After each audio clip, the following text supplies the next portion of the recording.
K is the general term. What is that? That is the per share dividend that Company Z will pay to shareholders in year T plus K. Okay? So DZ comma T plus 1 is the dividend that the company will pay to shareholders in year T plus 1. Now, while many companies pay dividends quarterly, we're going to simplify the formula and assume without any violence to the theory that dividends are only paid annually.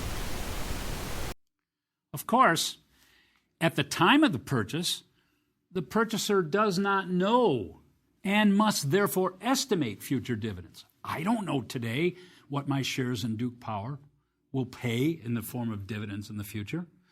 So the future dividends that we see in the formula should be thought of as the best available forecasts of future dividends. Okay. Now, notice that we have a sum on the right side of the equation, and that the first term in the sum talks about dividends in year T plus 1 paid by Company Z. The second term, dividends paid year T plus 2 by Company Z, and so forth. Well, the further into the future these dividends are going to occur, the more highly discounted they are going to be. $1 today is worth more than $1 tomorrow. $1 further in the future is worth less today than $1 that we will receive at a date closer to the present. And so we see that we're discounting each of these terms, first by 1 plus symbol RR, then for something 2 years out, 1 plus RR, the quantity squared, and 1 plus RR, the quantity cubed. But what's RR? RR is the required rate of return. Let me repeat that. The required rate of return. That is the rate that stock market participants use to discount future dividends.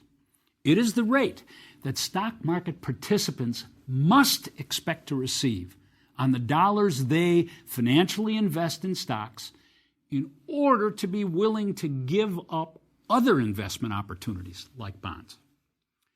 And since stocks are riskier than bonds, RR will typically be greater than the yield to maturity on a long-term corporate bond issued by Company Z, which in turn will be even higher than a comparable Treasury bond yield.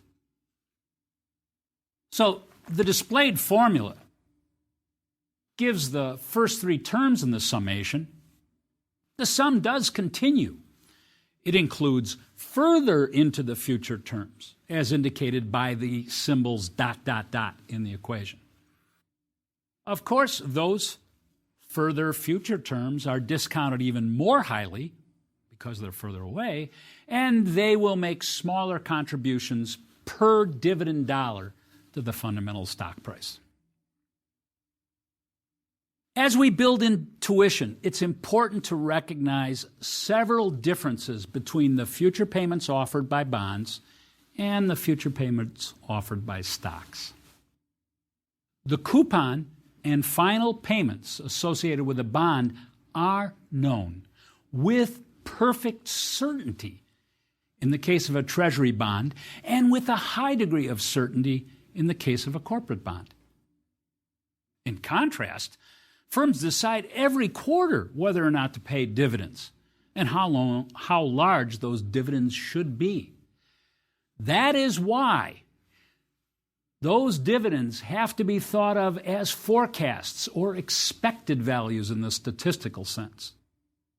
And it is the forecast of those dividends that appears in the fundamental value formula and not in the bond price formula, because we know the future payments in the bond price formula.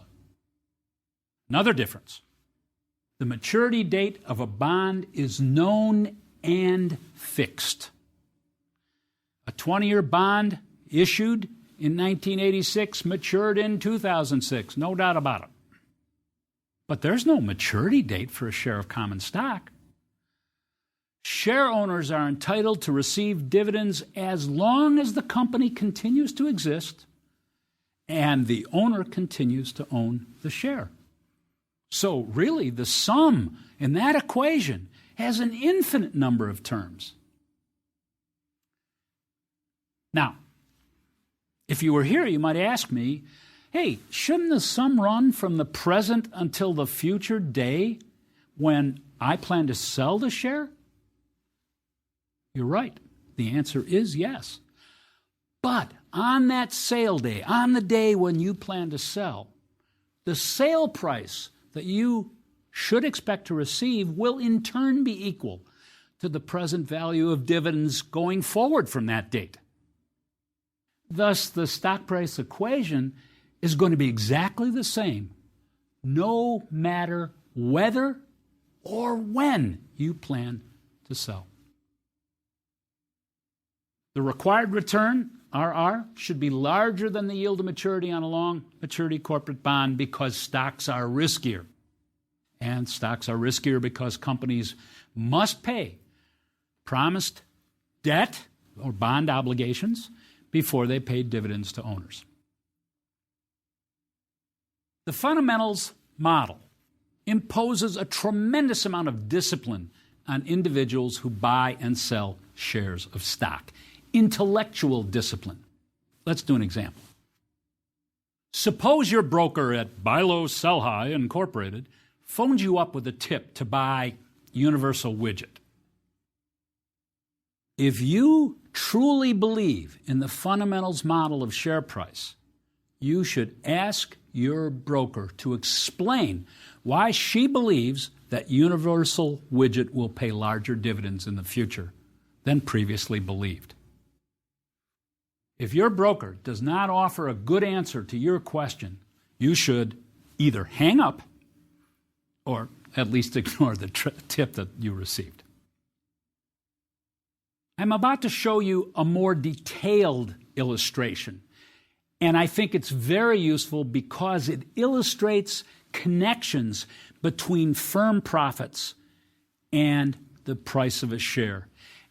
And those connections between the profitability of a firm and the value of a share issued by the firm are the absolute cornerstone of the fundamentals model. The detailed model combines hypotheses about a firm's growth, its profits, and its dividend-paying strategy, together with the present value formula we've already seen. And to make the notation simpler, I'm going to suppress the Z designation, but let's understand, we're talking about one particular firm, Firm Z, even though we suppress its name. So, let capital K at time t be the firm's capital stock per share of common stock. K stands for all of the capital, equipment, and other physical property of the firm, minus any debt that the firm has outstanding. And all of that capital is per share, so the total value of capital is divided by the total outstanding shares. Now, in a sense, this would never happen, but in a sense, capital K at time t is what you as a shareholder would receive if the firm ceased its operations and divided up the capital among all the people who own stock. Okay? We've got another symbol, Q. Let QT, remember the T is for time, be the firm's per share profits at time t. And let's make that distinct from capital DT, which we'll define to be per share dividends paid by the firm. So right off the bat, the fact that Q and D are different symbols suggests the possibility that the firm will not pay all of its profits out in the form of dividends. The first equation of the more elaborate model describes how the firm earns profits. It's a very simple equation, but it's a very powerful equation. It says profits at a certain time are proportional to the capital stock, and the proportionality factor is the Greek letter rho. Okay? We, if we're owners, want large values of rho. Big rows are good. We don't like small rows. That means that the company is not doing much with its capital. So keep in mind, row is just how profitable the firm is able to organize its capital. The equation says that the firm earns profits in proportion to its capital, and rho is equal to the rate at which the firm earns profits. We could add a random variable to the equation, to the profit equation, and that would acknowledge the effect of unforeseen events on corporate profits. But I'm not going to do that. It doesn't really add anything to our understanding, and I don't want to bear the burden. The second equation in our model describes how the company will grow over time. Remember, I said that there was a dynamic element here. Let's first look at the equation and then unpack it. The capital stock in year T plus 1 equals the capital stock in year T plus some part of profits. We'll call that part of profits 1 minus Greek letter delta times Q. Okay, the equation says that the capital stock at time T plus 1 equals whatever it was a year earlier, KT, plus the share of profits that the firm decides to use to grow its company. In a big profit year, it'll save some of those profits to grow the company and pay the rest out in dividends. And that leads us quickly to the third equation, which says that, in a sense, any dollar that the firm does not use to grow its company is paid out in dividends. So if a dollar of profits is divided, it's divided between delta paid to the dividend owners and 1 minus delta used to grow the firm. We can combine the above three equations to obtain an expression for dividends as a function of capital and the parameters, the delta, the rho, and the k. And then we could use algebra to insert that expression for dividends into the present value equation. And then we could use some algebra and some tedious work to obtain the equation you're now about to see for the representative firm. Again, that equation has PZT, the price of a share of firm Z at time T on the left. It has two terms on the right, a very complex ratio multiplied by the capital stock. Please feel free to ignore the equation and take it on faith that the present value algebra spits that equation out if you do the algebra correctly. What I want to do is to point out that while that equation involves a certain amount of discipline, its results are very intuitive. And so what do I want to ask? I want to ask, how does market price vary with the profit rate, the required rate of return, the fraction of profits paid out as dividends, and with the capital stock? And indeed, in just a moment, I'm going to do a numerical example that will further reveal the intuition behind the formula and the fundamental model. So, what does the equation teach us about fundamental values? The value of a share is proportional to the capital which the share is titled to. Makes sense? If a firm has more capital per share, other factors the same, our theory predicts that it will have a higher market price. If the share is a claim to more capital, the price should be higher. The higher the required rate of return, other things equal, the lower should be the share price. This too makes sense for the simple reason that a higher value of the required rate of return, that RR, implies that future dividends that this firm can pay are discounted more deeply. That means they don't have as high a present value. And the present value equation, you'll recall, is the cornerstone of our model. Shortly, I will, as an example, assume that the required rate of return is 10%. Okay? A higher value of that parameter rho okay, implies a higher value of the price of a share. Why does that make sense? Well, this happens through two channels. The first channel is obvious and very direct. A firm that has a higher ROE is a firm that's earning more profits per dollar of capital and therefore is paying more dividends. So the dividend stream is bigger. But there's a second really cool indirect channel.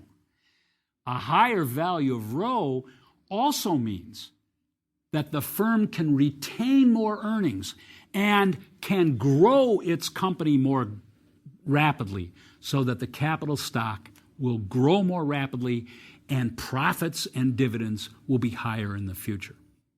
And shortly, I'll work with an example where the firm earns 12% profit on its capital. Let's assume values for the remaining parameters and see what our formula says about stock price. So, suppose that the firm pays 1/4 of its profits as dividends, and our delta is 0.25. That means it pays 3/4 of its profits to itself in order to grow the firm.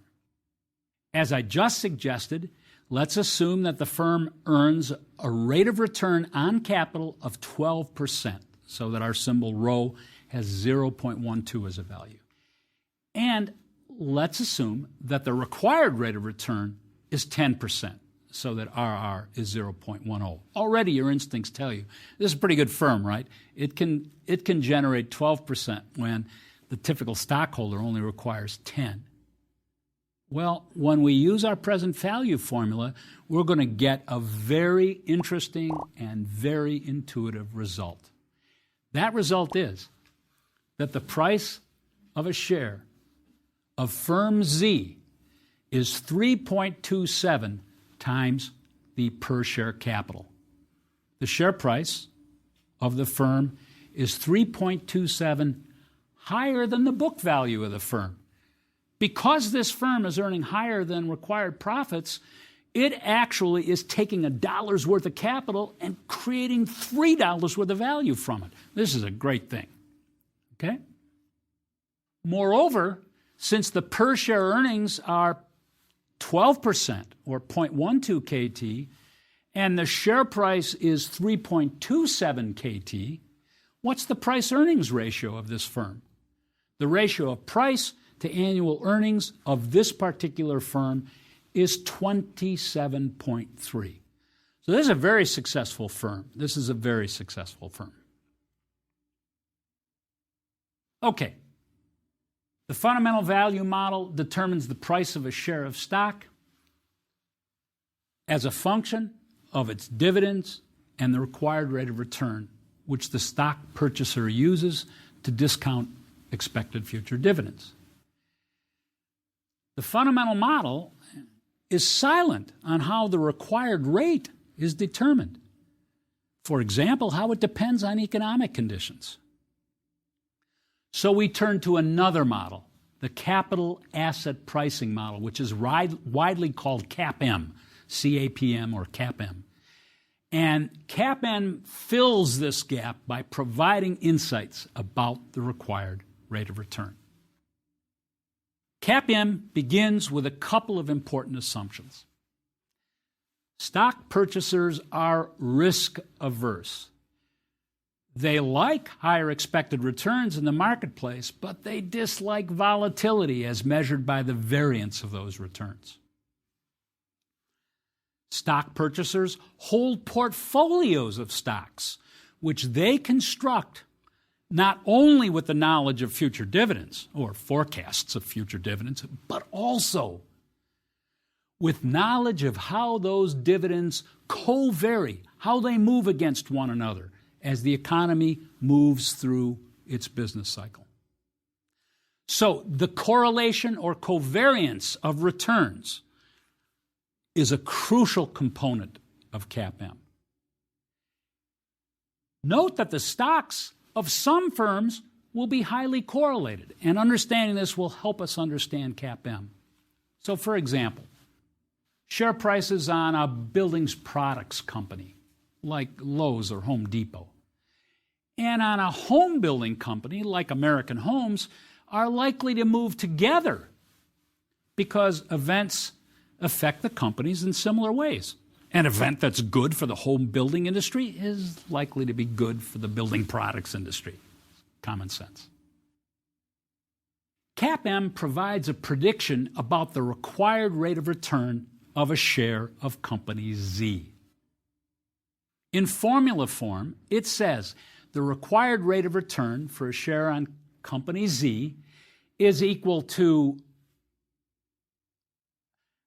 RT plus the product of two terms, beta of firm Z times R parentheses capital M comma T minus RT. Now, I know, let's unpack it, let's understand.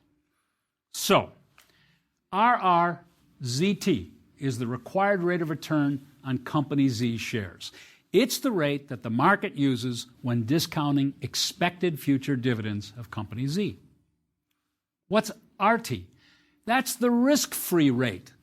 It is approximately the rate on a long maturity treasury bond. RMT is the market return to every stock traded in the marketplace. It's the required rate of return on the market portfolio, the portfolio made up of all shares of common stock.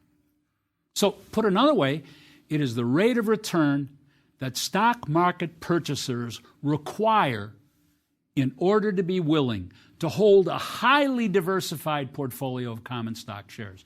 You can't get any better in the stock market in terms of diversification than holding a little bit of everything. So what's this thing called beta, that third Greek letter beta that we're encountering today? Beta of firm Z measures the correlation between the return on company Z shares and the market return. Okay? So now we're prepared to understand what the CAPM equation has to tell us.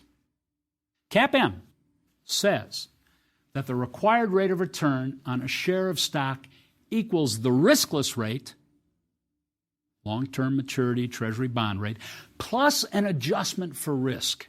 And that risk adjustment is the product of two factors.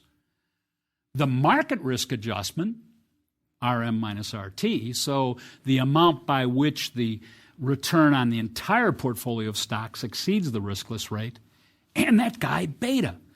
Multiply those together and you get the required rate of return adjustment for share Z. If a share is highly correlated with the market, that is, it tends to move up with market shares and down with market shares generally, then beta Z is going to be positive and the required return for share Z is going to be greater than the risk-free rate. But if that share is uncorrelated with the market, beta Z is 0, and surprisingly, that share required rate of return will equal the risk-free rate. Now that's very strange, but the idea here is that that share is very valuable because it allows very important kinds of diversification. And if, perchance, beta were negative, so that the share's returns were negatively correlated with the market, then the required rate of return on company Z could actually be less than the risk-free rate. And that was the insight that so shocked the financial world. But why? Well, CAPM predicts that a stock that is negatively correlated with the market will be highly, highly valued because it provides such a great opportunity for stock market investors to hedge the risk of owning shares. Well, how about these betas? A couple of examples. Beta on Duke Energy, 0.44. AT&T, 0.62. GlaxoSmithKline, 0.64. Other side of one, Google, 1.13. Motorola, 1.76, and the Las Vegas Sands, 4.30. Both the fundamental value theory of stock prices and CAPM paint a picture of a rational and orderly stock market. Next time, we're going to see a very, very different kind of model, a model that talks about share prices that have less to do with dividends, less to do with profits, and more to do with human psychology. In the meantime, thank you.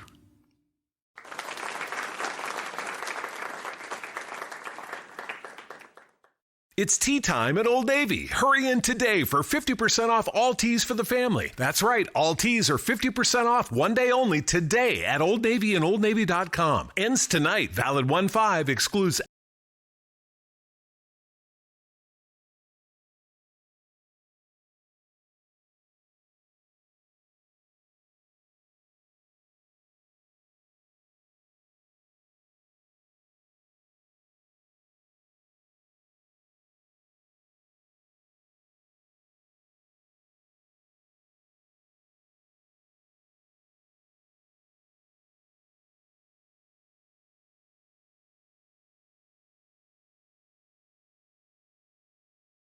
Hopefully you guys can hear me loud and clear. So much to do, so little time. Man, you're getting it directly from Professor Salami. This is Trustee Training, and today's topic we're going to be talking about is going to be accounting and accountability. Accounting and accountability. Accounting and accountability is the topic, but it kind of goes back to all the things that we've been studying and going over since the beginning. And again, we appreciate everyone that has been with us since 2005, 2009. WTDTA Radio, Spellbound Media and Entertainment. Without you guys, there would not be no us. So as long as you guys keep doing what you're doing, we're not going anywhere. We appreciate everybody's effort and bringing this information to a point where everybody can truly benefit from it. Because see, there's a lot of things, family, a lot of things that we definitely need to come to grips with. There's a lot of information, and this information has been around us for a while. So what I'm going to do is I'm going to attempt to bring forth some information that's going to open your mind to accounting and accountability with dealing with recapturing the value to your estate. We're talking about trusteeship. We're talking about trust. We're talking about the ability to operate in a faction or a function where there's an ebb and flow. The glass is not half empty. The glass is always half full. We live in a world of abundance, but we have to be able to really experience those things from understanding the fundamental principles. It is accounting. Always have been, always will be. Commerce is where a lot of these things are heavily rooted in. So just bear with me for a second, because I'm going to give you some things that kind of really challenge that paradigm. But again, I just want to make sure that I am coming in loud and clear. Those of you that actually can hear me, those of you that actually can see me, I want to just make sure that you actually send me a quick text, or if you actually are on our actual link, you can actually give me a message, let me know that I am coming in loud and clear, so that way we can definitely move forward with everything. Again, this morning is a very good day for us to move forward with accounting and accountability, because these things are what we definitely need in order for us to definitely move forward. Because see, what if I told you that what you have been experiencing over the last course or last period or last solstice was just a prerequisite into what we're really finna get ready to get into? What if accountability, and I gotta change that, I know I made a typo, Bezel Bay, I'm not perfect, I make mistakes too, but hey, easily fixed. Voila. Let's see. There we go. Accountability. We want to make sure that everybody can definitely follow all the definite things that are going forward. We want to make sure that all the things that we're dealing with fall directly in the prerequisite of this information. And we want to make sure that everyone can actually follow the intel that's there. Now, what I'm going to do is I teach this course. I've taught this course about 4 years ago. 200 different students, We want to make sure that everybody kind of have, got abreast. For those of you that's going to be your first time, hold on to your socks, take notes, because I'm finna hit you with some concepts, some very explosive concepts. And I'm going to share my screen with you too. So you want to take notes and follow how I'm going to reveal this stuff to you, so you'll know exactly what's being done. I've got plenty of coffee in me, so we're finna go in. So I hope you're ready. I hope the holidays did not totally catch you guys totally off the square. Matter of fact, speaking of that, let's start with accountability and really go into just how these things work. I'm gonna give you something that I spoke on a few days ago, because we just came off of what they call the New Year's holiday. How many of you guys actually know the true history of New Year's Day? If you don't, then hold on. And all this is relevant to what we're going to be talking about. This actual article that I'm going to cover for you actually it came from Time Magazine a while back, and I'll give you the publication year. But I'm just gonna reveal it to you. And it talks about the grim history of January 1st. Listen to this, family.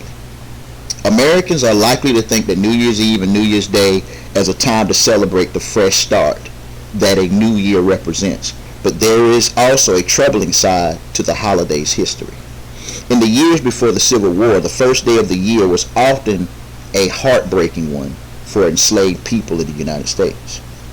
In the African American community, in the African American community, New Year's Day used to be widely known as Hiring Day or Heartbreak Day.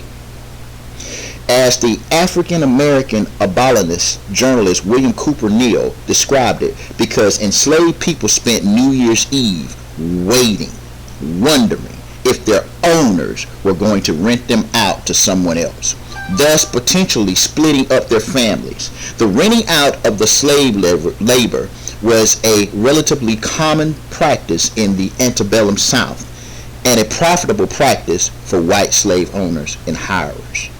Hiring Day was part of a larger economic cycle. Now I'm going to make this a little bit bigger because, my old peepers ain't what they used to be. So bear with me while I bring the print up a little bit more. There we go. Okay, Hiring Day was part of a larger economic cycle in which most debts were collected and settled on New Year's Day, says Alex McCroson, an expert of history of New Year's Eve and New Year's Day, and a professor of history of Southern Methodist University, who writes about Hiring Day in a forthcoming book, Time's Tombstone or Touchstone, the New Year in American Life. Some enslaved people were put up for auction that day or held under contracts that started in January. These transactions also took place all year long, and contracts could last for different amounts of time. These deals were conducted privately among families, friends, and business contracts, and slaves were handed over in the town squares, on the courthouse steps, and sometimes simply on the side of the road. According to Divided Mastery, the book entitled Slave Hiring in the American South by Jonathan D. Martin, accounts of cruelty of Hiring Day come from records left by those who secured their freedom, who described spending the day before January 1st hoping and praying that their hirers would be humane and that their families could stay together. Oh, of all the days in the year, I want you to listen to this. Of all the days in the year, the slaves dread New Year's Day, the worst of any. A slave named Lewis Clark said in an 1842 account, "On New Year's Day, we went to the auctioneer's block to be hired to the highest bidder for 1 year." Israel Campbell wrote in a memoir published in 1861 in Philadelphia, in which he describes by being hired out 3 times. See, that's That's where that saying comes from. What you do on New Year's Day, you're doing all the rest of the year. A former slave known as Sister Harrison said in an interview in 1937. See, Harriet Jacobs wrote a particular detailed account in the Slave's New Year Day chapter of her 1861 autobiography, which means incidents in the life of a slave girl. Hiring day at the South takes place on the 1st of January. On the 2nd, the slaves are expected to go to their new masters, she wrote. She observed slave owners and farmers renting out their human chattel for extra income during the period between the cotton and corn harvest and the next planting season.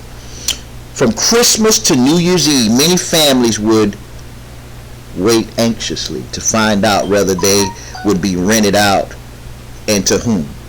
On New Year's Day, at the appointed hour, the grounds are thronged with men and women and children waiting like criminals to hear their doom pronounced, Jacob wrote. On one of these fateful days, Jacob saw a woman who led 7 children to the auction block. She knew that some of them would be taken from her, but they took all. The slave trader who took the children wouldn't tell her where he was taking them because it depended upon where he could get the highest price. Jacob said she would never forget the mother crying out, "Gone, all gone. Why don't God kill me?" Enslaved people who attempt to resist going to their new masters were whipped and thrown in jail until they relented and promised not to run away during the new arrangement. Older slaves were also particularly vulnerable, as Jacob describes one owner trying to hire out a frail, roughly 70-year-old woman because he was moving away. But the history of New Year's Day and American slavery is not all horror. Listen to this. The holiday was also associated with freedom. The federal ban on the transatlantic slave trade went into effect on New Year's Day in 1808, and African American communities did celebrate, but the festivities were short-lived. Different slave trade commemorations took place between 1808 and 1831, but they died out because domestic slave trade was so vigorous, says McCrawson. The risk of violence was also too great. For example, on New Year's Eve in 1827 in New York City, a white mob attacked African American congregants and vandalized their churches. The holiday became more associated with freedom than slavery when Abraham Lincoln signed the Emancipation Proclamation, freeing slaves in the Confederate States on New Year's Day in 1863. Slaves went to church to pray and sing on December 31st, 1862, and that's why there are still New Year's Eve prayer services at African American churches nationwide, at such which they call watch night services. Congregants continue to pray for more widespread racial equality 150 years later. Correction, that was done on December 27th. The original version of this story misstated the year of an attack of an African American church in New York Eve in New York City. It was 1827, not 1927.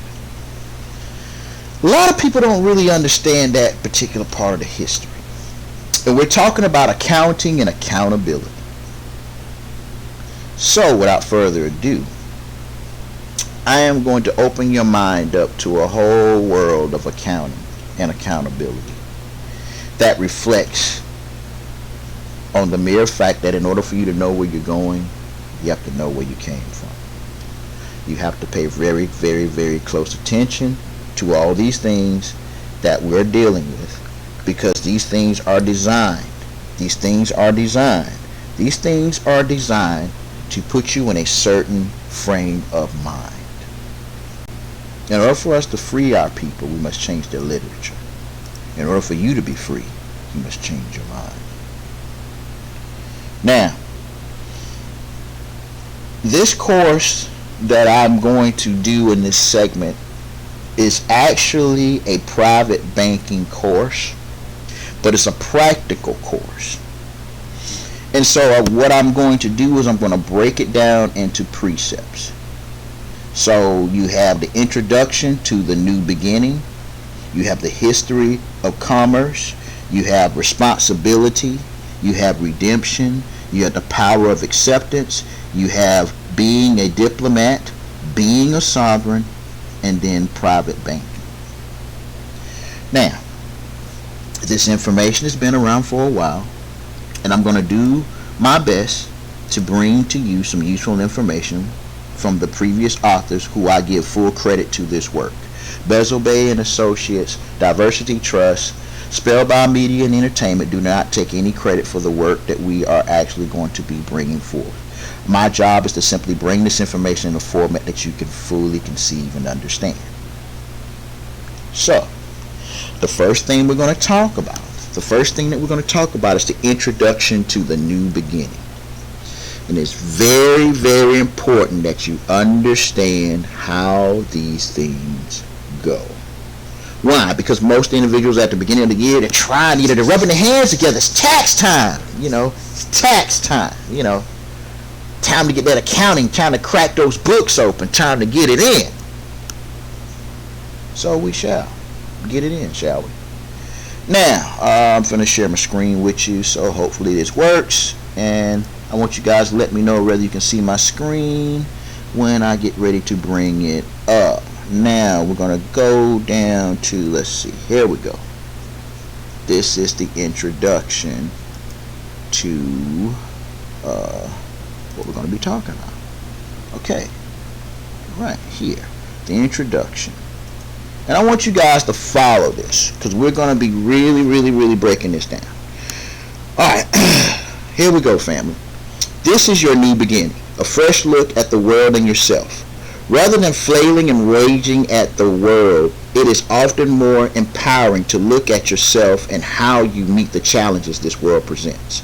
A new beginning is a practical course in miracles that is at once commercial, political, secular, social, and spiritual. This is a practicum, not just talk and theory. This is a laboratory of ideas, attitudes, and practices that you can test in the world around you. I'm gonna bring this a little bit bigger, because Bezel, my eyes ain't what they used to be, family. Y'all gotta bear with me. Yeah, you're dealing with what they call a blind professor. Hint, hint. All along the way, you discover the great wealth awaiting you that has always been yours, but you didn't know it existed. You didn't know, so you had no right to it. Even if you know it exists, but you don't know how to get it, you still have no right to it. The New Beginnings Practical Course in Miracles is one of the tools you can use to bridge the chasm of deception, illusion, and ignorance. You will find professors, professionals who can help you with mortgage elimination, to help you eliminate credit card debt, student loan debt, eliminate taxes you have been volunteering to pay, that you might seem like a significant miracle to you, but it is real. But it is real and available. This course will help you open your eyes, open your mind, open your heart to receive the gifts being offered to you. The gift of being you. This administrative process works well, but the banks are not honoring the terms of mortgage agreements. When the debt is discharged, they are refusing to reconvey the deed. If you wish to use the consumer protection laws passed by Congress, signed by the President, and the regulations set out by the Federal Reserve, we can help you stop predatory lending by the banks and show you how to obtain monetary rewards from the fines and possibly get your home free and clear of debt. Because we can go and, we can read about the mortgage analysis compliance. Here's the purpose. The purpose is to prepare you to study. It provides an outline of each of the courses on a graduate level. It provides an overall view of the achievements of the courses. It explains how to study each course to get the most optimism results.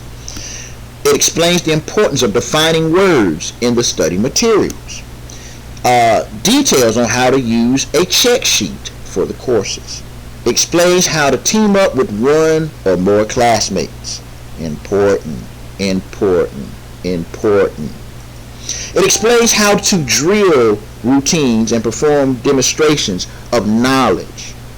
It explains the process of compiling your course exercises for final exam. What's the final project or product? The ability to define and understand what you read. The purpose of these series of courses is to provide information to those who care enough to do something with it. Most of this information is referenced and documented. Some of it is theory and will be so stated as theory. We live in a world of fiction, the land of Oz, where fact is hard to find. The information contained in this course will help you distinguish between fiction and fact of what actually is. This course is designed to assist everyone to realize that they are free beings with unlimited potential who can create their own world and be responsible for all events that occur in their life. This is who you really are, to the degree that one chooses to believe one is not responsible for something. To that same degree, one is enslaved by one's own thought. It is not the purpose of this information to be presented as fixed, unchangeable truths. For each individual, it is ever-changing, their own world on a daily basis. Instead, it is information for you, information you must prove for yourself, for your understanding. This will enable you to free your mind so you can create exactly what you want. It is information that will empower you if you want to be empowered. However, you can also choose to remain in an unempowered state, in fear, in resentment, in anger, in regret. You can do that too. It's all right. It's your choice. Remember, you are a free being. Now we're going to go to one of the favorite parts of this course. Using many references to the movie The Matrix. And they're actually going to be releasing in 2020 the fourth installment. And I want you to pay attention to this.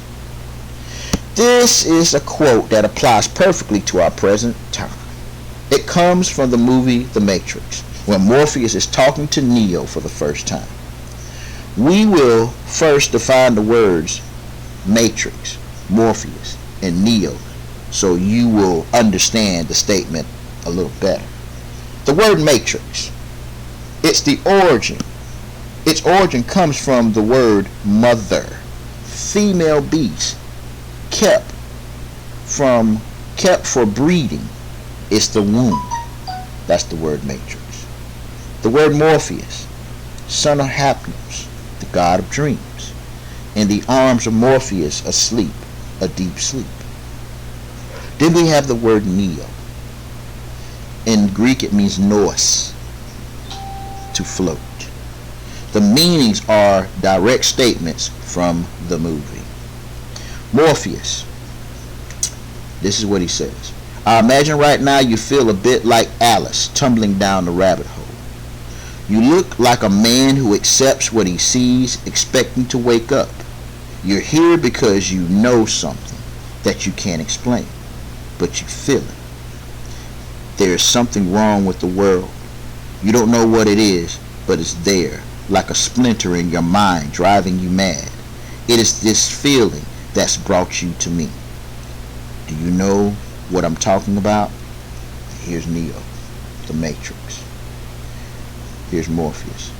Do you want to know what it is? The Matrix is everywhere. It's all around us, even now in this very room. You can see it when you look out your window or turn on your television set. You can feel it when you go to work, when you go to church. when you pay your taxes. It is the world that has been pulled over your eyes to blind you from the truth that you are a slave, Neo. Like everyone else, you were born into a prison that you cannot see, that you cannot smell or taste or touch. A prison for your mind. Unfortunately, no one can be told what the Matrix is. You have to see it for yourself. This is your last chance. After this, there is no turning back. Take the blue pill. The story ends. You wake up in your bed and you believe whatever you want to believe. Take the red pill. You will stay in Wonderland, and I will show you how deep the rabbit hole goes. Remember, what I'm offering is the truth. Nothing more. Follow me. We do live in such a world, and for someone who has been involved in the system to any degree, in court, county, city, national rules and regulations, a bankruptcy or a foreclosure, you know something is very wrong. You look all about you. You look all about you and see the morals of this country creeping into disparity. People are in despair. Nothing seems real anymore. We can't put our finger on the cause. Something is wrong with our world. It bothers you like a splinter in your mind. When you go through this course, like the Matrix, it will be life-altering for you. You will come to know that you are in slavery. This will show you how we dropped into slavery. This will also show you how to free yourself from that slavery. This will affect everything you think and everything you do. This will expose the beast and deliver you to the promised land. Now we're going to talk about the word definitions. We will begin this introduction with a few choice words that apply to throughout this entire course level. The world around you has been designed to keep you in a dreamy, hypnotic state, to distract you from the truth. Throughout your entire life, others have verbally taught you the meaning of words, but have you ever taken the time to find the meaning of the definition of the words for yourself? This world is filled with symbols of which you are not aware of the meanings of. Words taught verbally by someone else that are not understood, and your life is filled with misunderstood meanings that are just plain false. It's a wonder we can communicate at all. This is an opportunity. There is an opportunity to find the truth in words without opinion, without alteration, without confusion.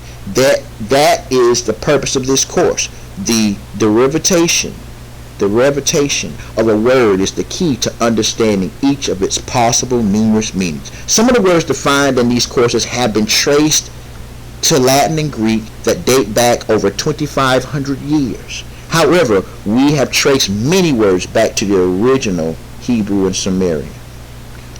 Are you in commerce? Here's the question. Are you in commerce? One of the main words we wish to define at this point is commerce. Its various deviations or derivatives. Why? Because we live in a sea of commerce and are controlled by maritime law. We have so lived since the very beginning. It is very strange and confusing that even the lawyers, courts, and law enforcement in this nation appear totally unaware that we live in and are controlled by commerce. Even that, or they are attempting to deceive us concerning the subject matter. Each time anyone brings up the matter of commerce in courts, both the attorneys, judges loudly exclaim, "We're not in commerce here. Commerce has nothing to do with this court. We're under statutes law." Try this for yourself. Watch the outcome. They appear to be so sincere, so positive. It makes you wonder if they are actually ignorant of this fact, or if they simply are purposefully deceiving us and are very good actors. actors. Whatever the reason, they all deny that we are in and under the jurisdiction of commerce. The fact remains that we are in commerce throughout this country. We are embedded in commerce. Throughout, we must have a good understanding of what it means and how it affects us, regardless of the ignorance and deceit on the part of the courts and law. It becomes very revealing when we define the word and its various derivatives. When we go into the deviations in the root of the word, we will use the Black's Law Dictionary, the Random House College Dictionary to obtain their meanings and to get the root, the etymology, and deviations of each word connected to the word commerce. Then we can use Greek and Hebrew to trace those roots and deviations for a complete definition. So let's begin with the definition of commerce. Commerce. The Random House College Dictionary defines commerce as, watch this family, watch this. Number 1, an interchange of goods or commodities. Number 2, engaged in commerce. Number 3, sexual intercourse. Yes, sexual intercourse is commerce. Intellectual, number 4, intellectual or spiritual exchange. Communion. The root is Latin, means to trade together. Car plus marcere, from marci, mares, means merchandise, goods. Then it says see trade. That's the first definition. Now let's go to Black's Law Dictionary, 5th edition. It defines commerce as to exchange goods, productivity, productions, or property of any kind, that buying, selling, exchanging the articles, intercourse by way of trade, and traffic between different peoples or states and the citizens of the inhabitants thereof, including not only the purchase, sale, and exchange of commodities, but also the instrumentalities and the agencies by which it is promoted and the means of the application by which it is carried on. The transportation of persons as well as goods, both by land and sea. The term commerce means trade, traffic, commerce, transportation, or communications among the several states. The word traffic, listen to this. The word traffic is defined in Random House College Dictionary as traffic, a noun. Number 8, trade, of dealing in a specific commodity or service, often of an illegal nature. Number 9, to carry on traffic, trade, or commercial dealings. Number 10, to trade, deal in specific commodity services, often an illegal nature. Traffic. Let's go to Black's Law, 6th edition, which defines traffic as, and you're seeing this verbatim, traffic, commerce, trade, sale, or exchange of merchandise, bills, money, and the like. The definitions of traffic from the original Hebrew Kenyan means to travel as a peddler. Canaanite means merchant. Traffic, to bend the knee in humiliation. Wow. To bend the knee in humiliation is traffic? Wow. Now the word traffic leads us from the Hebrew into Greek, which we must now go to the Greek word whore, as in whore Babylon.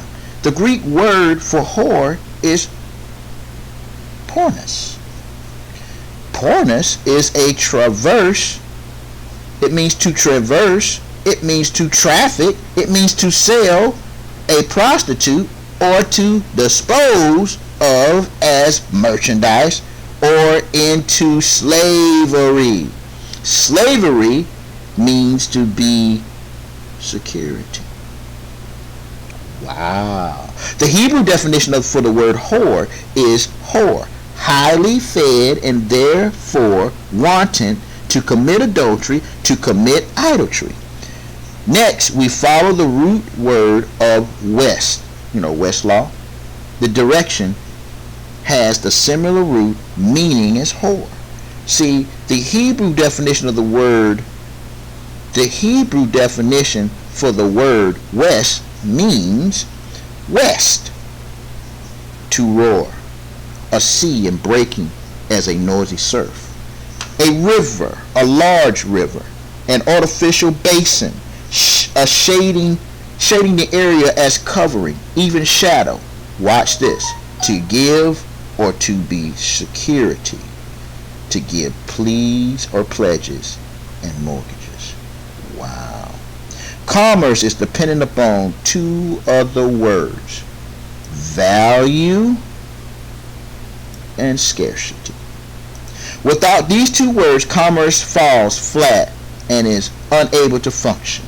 Create scarcity of anything and its value tends to soar. Decrease scarcity by increasing supply of a thing, you decrease the value. This is how the power elite control our actions, by control of scarcity and value in commerce. Supply, scarcity, and demand, which is value. The Greek definition of value, watch this, the word value means to prize, to revere, money paid, to pay a price as a penalty, be punished with.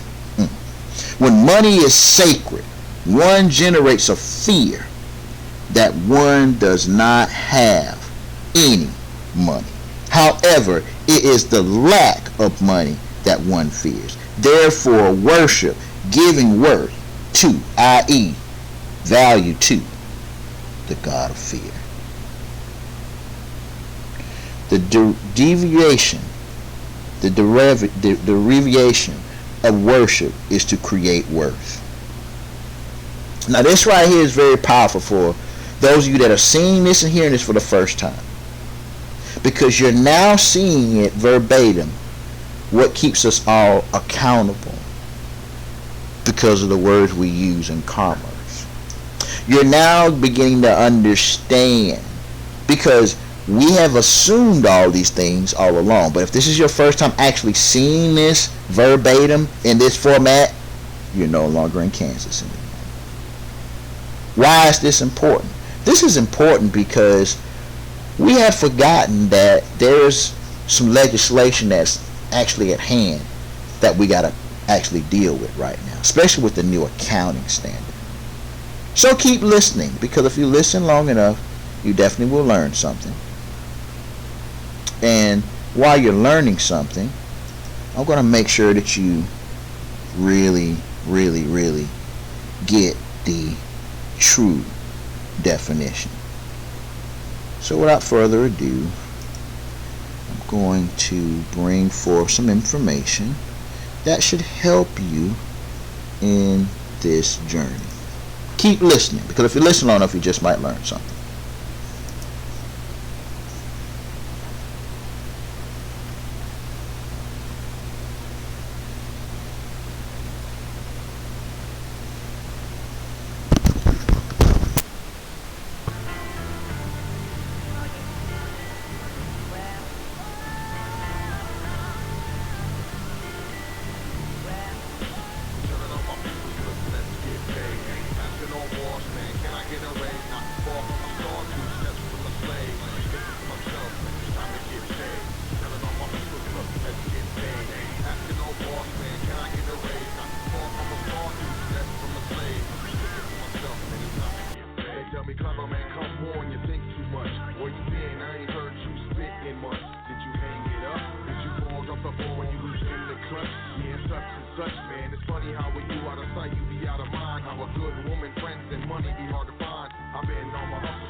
Asking on boss, man, can I get a raise? Not far from a star, 2 steps from a slave.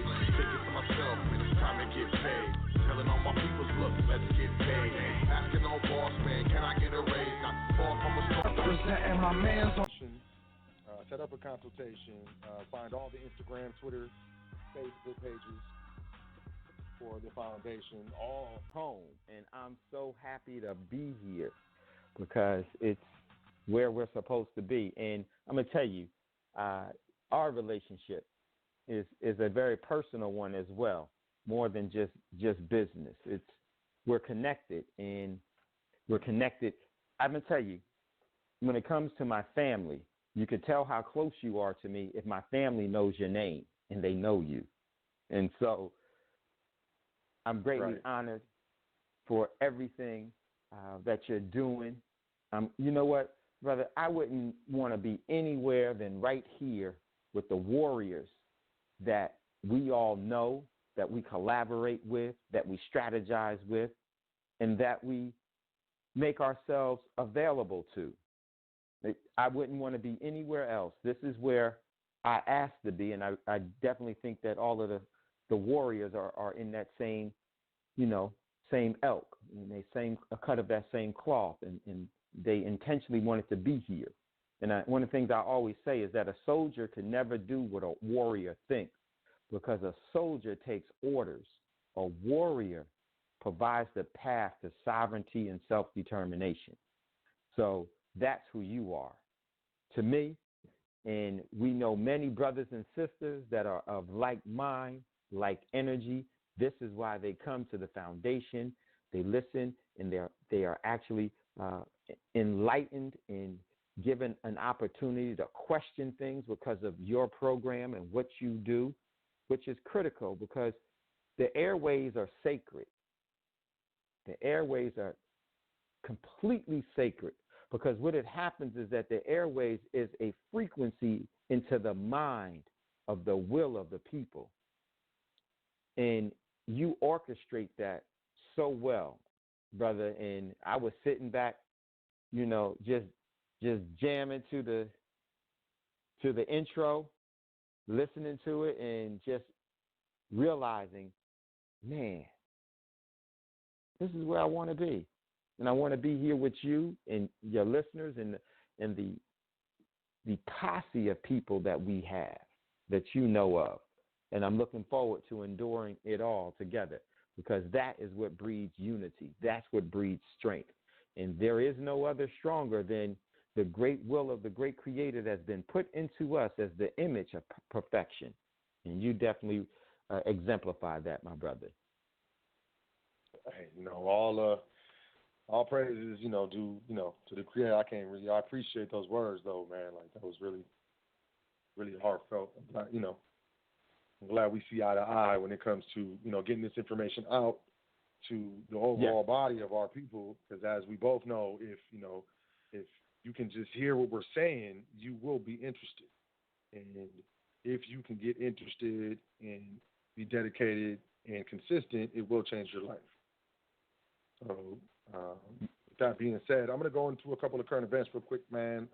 Sure. Just bear with me. And if you got anything, that you can throw in, because I just got 4 little articles that I pulled up. First, from Reuters, China is going to slap an additional tariffs of $16 billion on U.S. goods. That's 25%. On $16 billion worth of U.S. goods, from fuel to steel products to autos and medical equipment. The Chinese Commerce Ministry said, as the world's largest economies escalate their trade dispute. It's a war. We're in trade war. We've been in trade war territory. And, let's just leave it at that. If y'all want to check that out, it's China to slap additional tariffs on $16 billion of U.S. goods. That's on Reuters. I'm going to move forward. I thought this was funny. This is from a couple weeks ago. Trump flags and hats made in China are reportedly being held up at customs as trade war heats up. This cracks me up because, Trump is getting ready, to start his next campaign for presidency, Trump 2020, and to keep America great. Because apparently it's great now. He made it great. But, his campaign stuff is getting held up in customs due to the tariffs and the overall trade wars that are taking place right now. Newsworthy on Newsweek, Saudi Arabia orders 16,000 students to leave Canada amid escalating clash. Saudi Arabia has canceled the scholarships for 16,000 of its students studying in Canada, also ordering them to leave the country and find academic programs elsewhere. The move comes amid growing diplomatic row between the kingdom and the North American country, following comments by Canada's foreign minister that criticized Saudi Arabia's human rights record and called on Riyadh to release detained activists. Responding to the criticism, Saudi Arabia also cut diplomatic ties with Canada, froze an all-new trade and investment, and canceled flights via its national carrier to Toronto. Y'all should check that out. There's not only things escalating between the United States and Russia and China, Iran, and Syria, but there's things escalating with Canada and Saudi Arabia. And bottom line, if you look at it, it's Eastern versus Western that I see being set up, and it just doesn't look good. China's UNIPEC, you can check that out on Newsweek, with regards to Saudi Arabia ordering 16,000 students out of Canada. Next up, Reuters. China's UNIPEC suspends imports of U.S. oil amid growing trade row, cited by sources. UNIPEC is the trading arm of the state oil major, Sinopec. It has suspended imports of crude oil from the United States due to the growing trade war between Washington and Beijing. 3 sources familiar with the situation said. They declined to be identified as they are not authorized to speak to the media. Chinese oil buyers had already slowed their purchase of U.S. oil to avoid a likely import tariff threatened by Beijing amid the trade dispute between the world's 2 largest economies. Y'all can check that out if you want to see more on that article. I also want to say numbers are in. Average home price is up over 5.5%. Average incomes are only up 2.8%. So y'all put that together. If the average home price is up 5.5%, but average incomes are only up 2.8%, and these are government numbers. Do I believe these numbers? No. These are the numbers that I, believe that they're willing to admit to. But if the price of purchasing a home has driven 5.5%, and your average income has only risen half of that, you can see what's happening to the middle class. It was quoted to have been said by someone dealing with student loans and how those are calculated, as well as how the housing market was projected, and affordability is at crisis levels. The engine of housing at this point is the first-time home buyer. So it's being let known that the engine of housing is the first-time home buyer.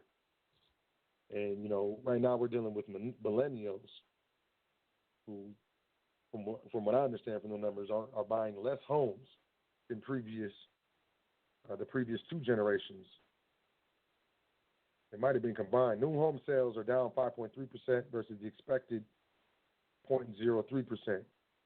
So we might be looking at the housing market crash that might be taking place right now.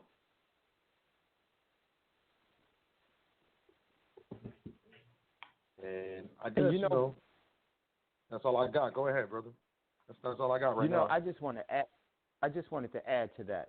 Very, very important. I'm glad you brought that last story up. There's an article that I would just add to this that kind of coincides to what you just said, is that the housing bubble and the housing collapse is about to start.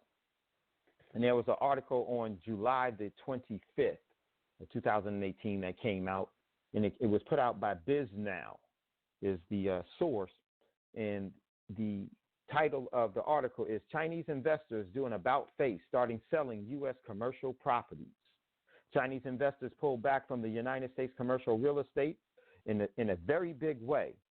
In the second quarter, buying only 126.2 million worth of properties. At the same time, they sold a total of 1.3 billion worth of U.S. commercial real estate, according to the Real Capitalist Analysis data. Now, that is what is very, very important. See, what happens with a profit, the key to a profit is not where you sell, is where you enter the market. The Chinese investors entered the market when the overall housing prices were at the bottom. They know that they're at the top right now, and they know everything that's going to happen with the trade wars, with the currency wars, the trade wars that lead into a shooting war. And they know right now is the time to sell those properties. It's not just commercial real estate. They're selling not only commercial real estate, residential real estate. They're selling bonds. They're selling treasury notes. They're selling everything. And what they're doing is that they're taking the overall cash from that and they're repositioning it and re-leveraging it into something else, and other assets that are artificially suppressed right now that are going to explode. And they're going to be the ones that make that happen. And that's a lot about what tonight's show is about. And so I'm so glad that these were the articles that you chose, bro, because the last article is very, very significant to what's really going on and how it plays and how it can affect our everyday listeners and ourselves in our daily lives, because it is and it will further affect us going forward. So very, very important. Yeah, absolutely. What I would like to say, and you'll love this, Brother David, the gold to housing ratio right now is 296.72 to 1. Right. And right. I do want to say for the, which is significant, I do want to say for the, the listeners, all the IBOR contracts that mature in 2021 and after have to be reset. And yep. That's very significant on a level that I don't want to get into right now. I just want to get to the show at this point. So, unless you got any other current events that you want to speak on, brother, I feel like we can move forward. Yeah, let's go ahead and move forward. But very important. I'm glad you read that, and this is what we need to be getting out to the people. And that overall ratio between gold and homes, it tells a very, very significant story, and history is playing itself out once again. So we're going to jump on that a little bit. What's that? You want to touch on that, on how history is playing itself out again? Because, I mean... you know what? Because of the show and how important it is, it kind of plays into this. So I'll bring it back into this. I'll have that flow into tonight's show so that it blends together really, really well. It's okay, really cool. A signal. It's a canary in the coal mine signal that an economic displacement, a huge economic displacement, is about to happen. Right. Right. Exactly. So obviously, as y'all can tell, we got my good brother David of Thando Radio back with us once again. Tonight we're going to be discussing and going into HR 5404, what it means and what to know. So, we're going to talk about what it is, why does it matter, how does it affect you and your family, and what can you do to protect yourself and your family when this wealth transfer really starts picking up speed, because that's exactly what's going on. What one of the, correlations I like to make with regards to how things are instituted from a control perspective, when you're talking about elite families or whatever, however you want to look at it, Illuminati, I don't care. But is a frog, if you put a frog in the water, and you heat it up over time, You make a flame, and you slowly heat the water up. That frog will sit there and it'll boil to death because it can't distinguish, that the water is being heated up. Because when it got in there, it was cool, and it's a cold-blooded animal, and this is how how it works with these types of animals. But if you threw a frog into hot water, it would jump straight out because it would be able to tell the difference in temperature. Whereas a slow rise in temperature, the frog can't distinguish, and it will sit there and boil to death. I mean, it happens for real. You can try it if you want, but it's mean, ultimately, in my opinion. The same thing is with the masses or large amounts of people. Like large amounts of people in the psychology of, the masses or groups has been understood for a long time. And I can push back to just in this era, back to Edward Bernays, who was the nephew of Sigmund Freud, who was the father of corporate marketing in America, and then subsequently was hired by most all major corporations on how to sell products to the masses and how to make commercials and to understand the psychology mostly of the housewife, because back in that time, women predominantly stayed home and took care of the house, so they were watching television, but also, of men as well. So bottom line is that these policies are instituted over time. They're instituted slowly. And if you pay attention, you can see what's happened. But overall, the institution of these policies happens slowly. And that's how governments do it because they understand the psychology of the mass. So when we're discussing this topic, obviously, and specific other topics, when it comes to, economic initiation of policies, you can read in, their documents. The International Monetary Fund says, and we went over this, I don't know if it was last week or a week before, but we went over this on, the foundation on how they want to decash society, and they didn't want to do it through decree, a governmental decree. They'd rather have it be adopted gradually and, have the banks and service providers and businesses institute and encourage this cashless society through fees imposed and so on and so forth, and have it trickle down slowly versus them, doing a legislative act, off the cuff, and people, it's too immediate. And humans are creatures of habit, so immediate differences in circumstances or position is very jarring to us usually. So they understand this, and this is how they're doing this, and they're implementing it, and it's slow. So, there's a lot of people who can be called, whistleblowers or conspiracy theorists or whatever. We see this coming. We can't tell you exactly when it's going to happen, but it's going to happen. And bottom line is, it's best to be prepared. Prepare for the worst and, hope for the best. And, foundation, we're looking to make sure that you're prepared. So with that being said, how do you want to format this, brother? You want me just to read? Because the bill is short. You want to read the bill? Do you want to? I can let you. You could take over because these is precious metals, and honestly, I defer to this brother, and I have no problem saying that.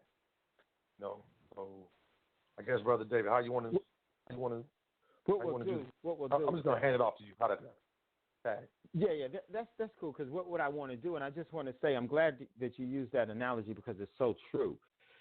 The way in which you control people is through a slow, methodical approach, and you do it through magic. Because the key to magic is not to trick you, but to make you believe. They make you think that you have freedom when actually what you have is subjugation and enslavement.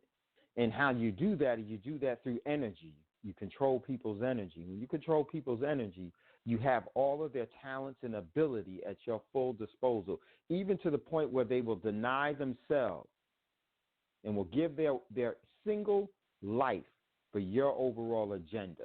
They sell out to what they've been indoctrinated to. They sell out to the boiling water. And so that's very, very true. And In today's show, we're going to jump into this now, very important show. And as we started off, we're going to take a look at House Resolution 5404. And what I want to do is I want to go down this line and talk about it and give you an opportunity to see what's going on so that you can make the best decision for you and your family in your neighborhood, in your community, and the overall collective good of everyone. Because you'll see something that's very telling here.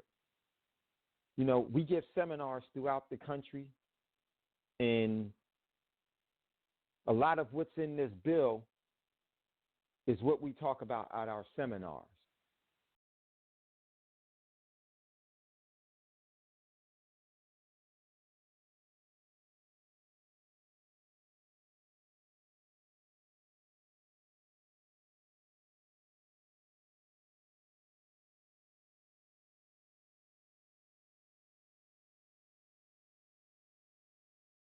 I want to make sure that everybody is definitely soaking in what Brother David is actually putting out there.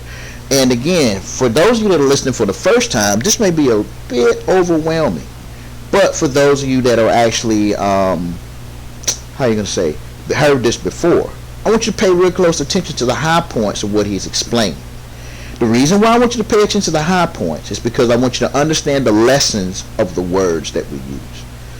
We're talking about accounting and accountability.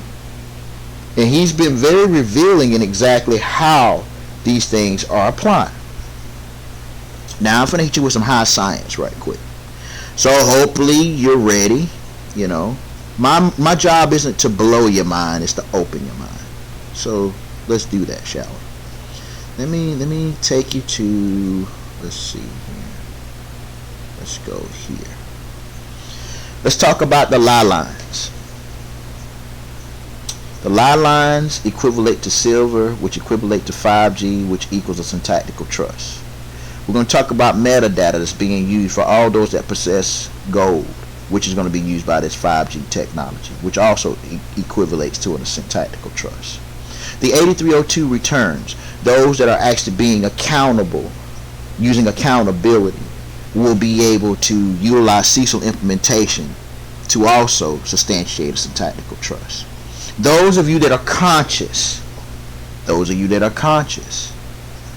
actually be able to utilize a tributary tax that's going to be attached to portable land, which will also substantiate a syntactical trust.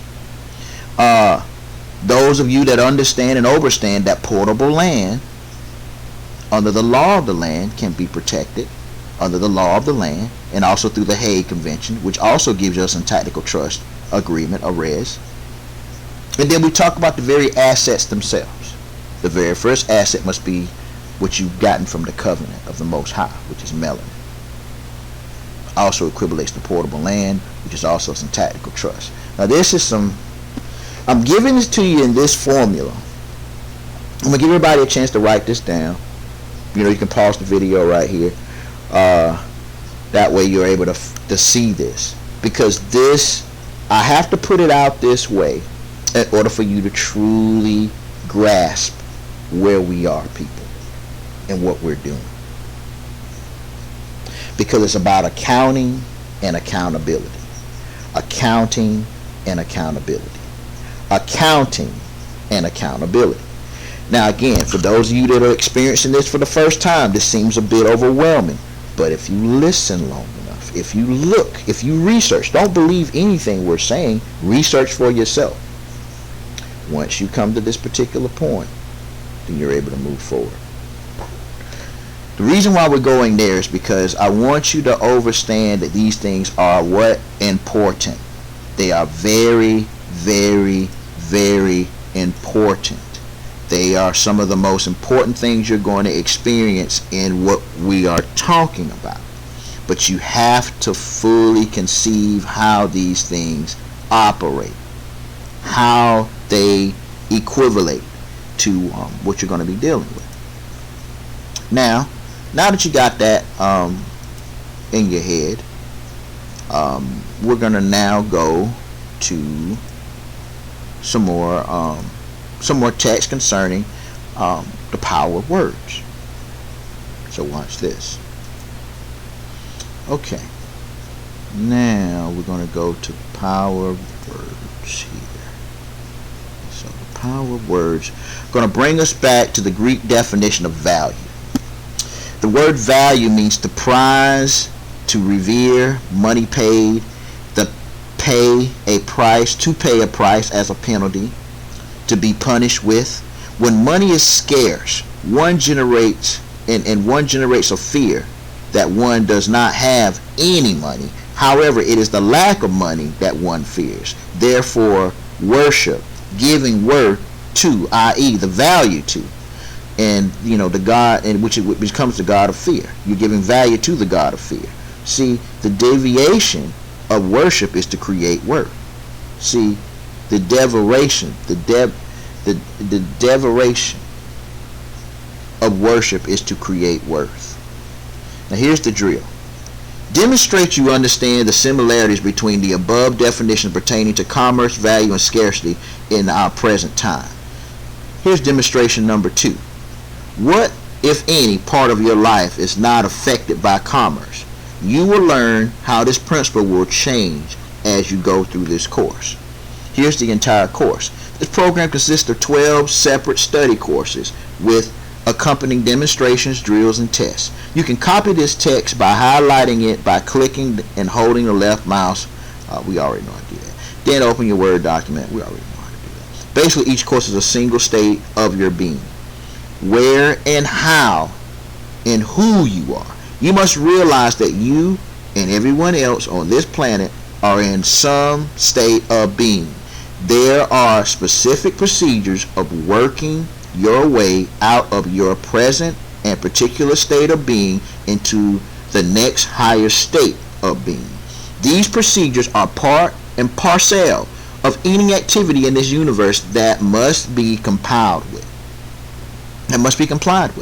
And they will be complied with whether or not you know or understand them. By following these procedures step by step, it will take the chance out of everything you do, whether in business, personal finances, or in your individual lives. The variables are only how well you estimate the situation and how much energy you apply to the procedures. The next thing to know is that the proper application of the proper procedure works. It works no matter how idiotic it is applied, only so long as the right procedure is applied and the exact sequence of steps is taken. Yes, brilliance only shows up in the speed of expansion. This expansion can show up in a single day if one is brilliant enough. Dull applications give only to dull applications given only they are correct show up in slower expansions. One only has to estimate the exact procedure accurately and act energetically in applying the steps in an exact order. There is one other thing to know. Knowing the procedures carry the responsibility of using them. These are the procedures. They do work just like magic. If these procedures are not known or used, expansion is totally a matter of chance or faith, regardless of how good one's ideas are. Here's the table of contents for the practical courses in miracles. We've already gone through them, but I'll go through them again. The introduction. We're just going to focus on the introduction. Okay. We've already went through the beginning. We talked about the drills, the purpose. All right. We're going to provide a historical line in the Magna Carta. We're going to break this down. Here we go. Here's responsibility. Purpose. To find out who you are. Are you a slave or a king, a citizen or a sovereign? Do you know what your job description is? Again, there will be numerous key words to look up and understand, as most people do not understand that legalese is a very different language. The final product, the ability to know the difference between labels that society can put on you and how powerful you become when found out who you really are. Here's the redemption. The purpose of the redemption. The purpose is to is to find out how to take back your equity from those using your credit. Provide a brief summary of the differences of the bodies of laws and definitions. More definitions regarding titles, properties, possession.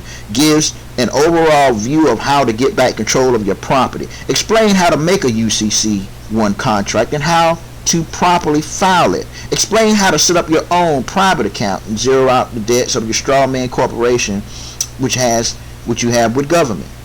We're going to talk about that. We're going to talk about all these things. And again, these are the breakdowns of each part of what we're going to be going into. Now you're ready. Let's start. Let's go to the application. Application. In order to see its use and therefore its value, you have to invest some of yourself into it. You have to apply it to yourself and your life. When you are given a new idea or read one, you should ask yourself questions about it. Ask your teammate about it. Does this apply to me? How has it ever happened to me? Have I seen this happen in life? Once you sort out an idea in this way, it then becomes your idea to make use of. To actually be wise, you have to be able to relate ideas and information to activities and actions and evaluate them for their own sake and their relative importance to other ideas and information. So it's not enough to simply know ideas and information. You must know the ideas and information's use, where it belongs and how it fits together and how it aligns with what you're doing and what you intend to do. Key points, family. Key points. As you encounter these ideas and new information, discuss these with your teammate. How does this apply in our lives? How can we use this? What other ideas and information come to mind? How does this work? Ideas and information become your ideas and your information only as long as you evaluate it. Definition of evaluate means to determine the significance, the worth, or condition of. Be careful. By careful, I said be careful, but I want you to, because it's by careful appraisal and study. The root word, roots back, means back. The root means back and formation. See, test your teammate. Have him or her test you. This will convince each of you whether or not it exists as true. Here's the drill. Ask your teammate the definitions of evaluate without him or her looking at the above definition. If they cannot properly define the word, have them look it up in a dictionary and have them write it down on paper, that definition. Then have your teammate ask you the definition without you looking at the definition.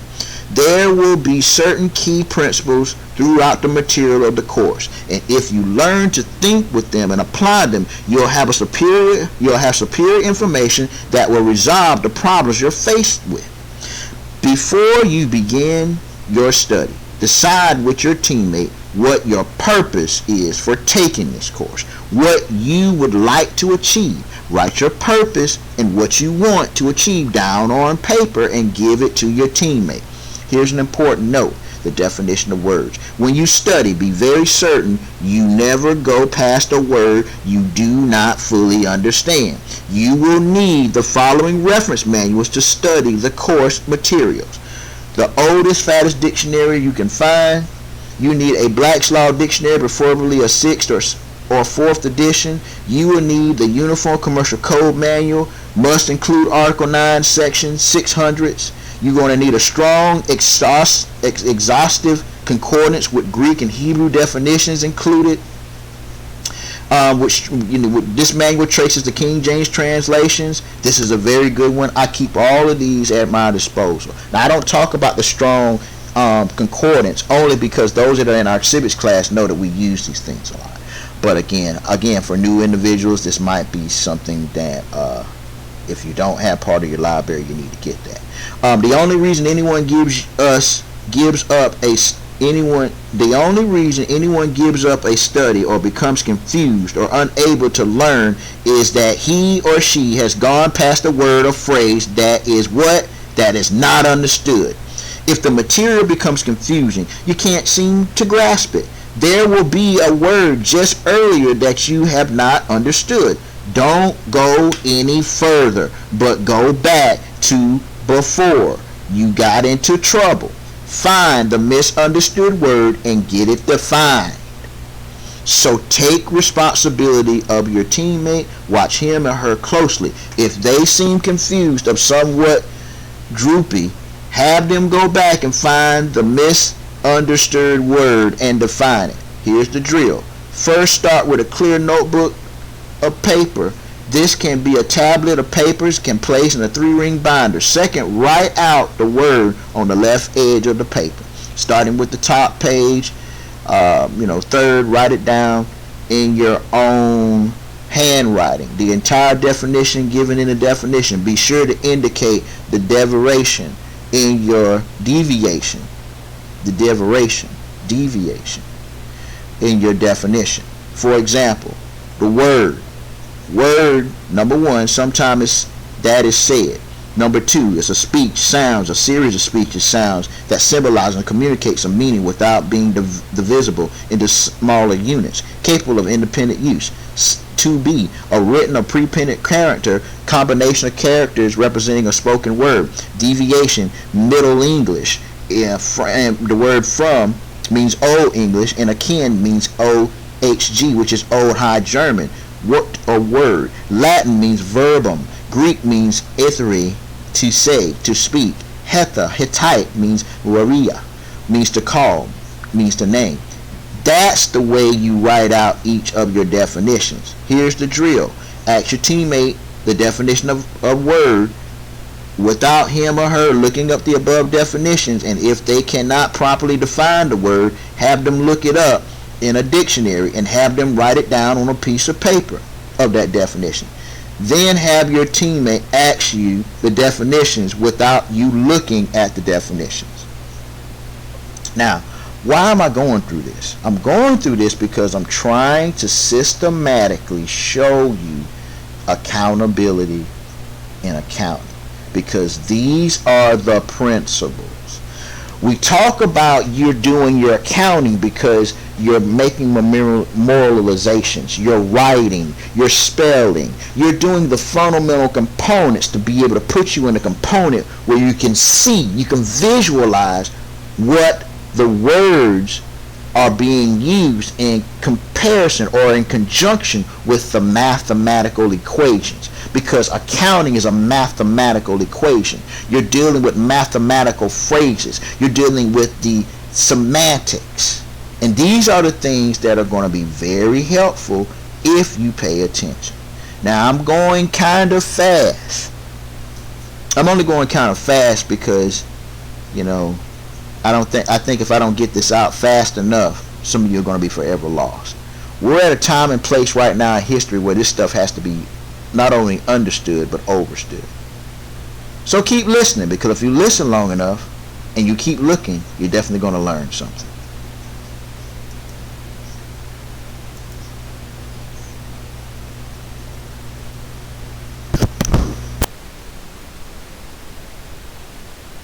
Because we try to give, and we've been talking about this for a very long time, because the system establishes control over a period of 1 million years. They have their policies and their procedures to be methodically carried out. Their message is always in the direction of their objective. And by them having a long-term goals and plans, they put the general population that they're using those objectives against, that is actually the burden bearers of those objectives, they put them on 2 weeks or a month plan. And you can never defeat an enemy in war with a plan of 2 weeks and a month when they've been planning for millions of years. And I do mean millions. So, what changes can happen quickly. It's the execution of your free will. And once you start questioning things, you can start to put things into an order that best serves your interests, your family's interests, your community's interests, the human species' interests. And H.R. 5404 is of great concern, but it's telling you so many different things that it's cluing you into how the system views you and uses us, how it views me and it tries to use me. And that can only happen if I surrender, if I become a soldier to their cause and ignore the warrior that I was called to be. So let's take a look at this. Now, this H.R. 5404, you can go to congress.gov, and I suggest that you do that. So for those of you that want to reference this, which is always good, you should. Let's go to the source, and it's going to be Congress. And right now, H.R. 5404 is in the House of Representatives. It was introduced on March the 22nd of 2018. It was introduced by Representative Alexander, a Republican out of West Virginia. Now, I'm a political atheist. I believe that they're all equally worthless. But what I do is I do listen to them for a reason, because a lot of times they'll give you clues and tell you things and reading between the lines on what the agenda is. They may not even know it because they're following the script. So let's go to this House Resolution 5404. And like I said, you could go to congress.gov and just put in H.R. 5404. Here it goes. H.R. 5404, to define the dollar as a fixed weight of gold. It's the 115th Congress, second session, to define the dollar as a fixed weight of gold. H.R. 5404 in the House of Representatives on March 22nd, 2018. Mr. Mooney of West Virginia introduced the following bill, which was referred to the Committee on Financial Services. A bill to define the dollar as a weight of gold, to be enacted by the Senate and House of Representatives of the United States of America in Congress assembled. Section 1, findings. Here is where we're going to get to the meat, and it's very, very important. Finds the following. Number 1, the United States dollar has lost 30% of its purchasing power since 2000. 30% of the purchasing power since 2000. In this very first statement, they just let you know what they think about you and how they're using you. Here's why that's the case. Since 2000, the dollar has lost 30% of its purchasing power. Who relies on the dollar? And I'm going to tell you, it's not the corporation of the United States. It's you. And the reason why you depend on the dollar is because they have made it so that you have become addicted to it, thinking that it's money when it's not. Never has been, never will be. And it's losing purchasing power. What does that really mean? This is what it means. Is your overall talents and ability and labor force energy losing its value at any time, or is it gaining value? It always gains value. It's not losing value. But what they pay you in, what they give you in exchange for, you give them all of your energy and they give you cash, which is worthless and is losing purchasing power. Now you can see that they're robbing you. They're using an instrument, a debt instrument, and paying for debt to get an asset. This is why they call human resources at corporations, because the humans that work for them are a resource to them. Just like oil, there's natural resources and there's human resources. And they're using and controlling that. And by doing that, they're able to control and not own. They're able to dictate and have prosperity, and they pass out economic they pass out economic plight that will disenfranchise you ever having inheritance to pass on. Passing someone on your cash, leaving them your cash, is not an inheritance. You're passing on debt. It's just like you taking your car note and your mortgage and passing it to them. Here's the mortgage, here's the car note. The burden is now yours because it loses purchasing power. And I know that goes against everything that you've been taught in school that we've been domesticated to, because we've been taught those things in school and domesticated to them because they exploit us. We're basically giving up our priceless energy and receiving nothing in return. Would you work 100 hours, 200 hours, 40 hours for a leaf, a piece of paper? You would exchange all of that energy for a piece of paper. You would say, nowhere in the world. I'm not doing that for that. But that's exactly what we do when we get paid in debt, in cash. And they're telling you right here that it's losing purchasing power, meaning your overall value of your energy is being siphoned from you, and you're not benefiting from it at all. Ways and means. Our way of life provides for their means of life. It goes on. Number one, and 96% of its purchasing power since the end of the gold standard in 1913. Well, in actuality, it's lost. The dollar, which everybody thinks is cash, everybody thinks is money, has lost over 173% of its purchasing power when you really look at it. See, they create something and not have to give any energy to it. All they do is press a button. It's the printing press button or a computer button, and they can create debt because of the algorithms that they've created. And they do that. They don't have to give up anything. It's just like you. You can make someone give you everything that they own, and you give up nothing. Who's winning and who's losing? Very important. Number two, under the Federal Reserve, 2% inflation objectives. The dollar lost half of its purchasing power every generation of 35 years.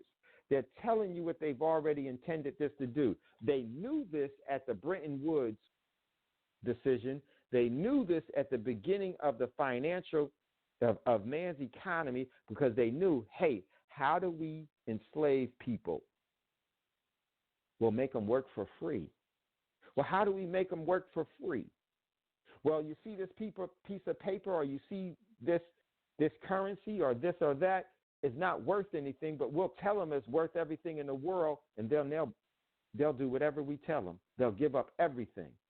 They'll give up their inheritance and their birthright. They'll kill, maim, and destroy each other in order to have what we have deemed and said is valuable, but we know is worthless. Goes on. Number three, American families need long-term price stability to meet their household spending needs, save money, and plan for retirement. They're basically telling you that there's going to be an economic collapse that is going to get rid of retirement, the savings of what you thought of savings of money, and your household quality of life and standard of living is going to be compromised. See, and they do this in their writing. Their grimoires and their writings tell a message, but it's not the one that they taught us to read. It's what they taught us not to comprehend in what we read. They're so telling. American families need long-term price stability. What does that mean? There is no price stability. Basically, they're telling you once again, you're getting paid something that has no value. And because of that, you're losing your prosperity. You're under financial servitude, and you don't even know it.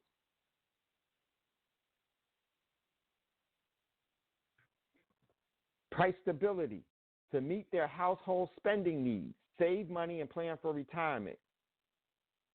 They're saying all of this because they know that they're going to create an economic crisis, and that this bill is going to be their solution to it all. But when they invoke this bill, it's going to be the worst thing that ever happened to us.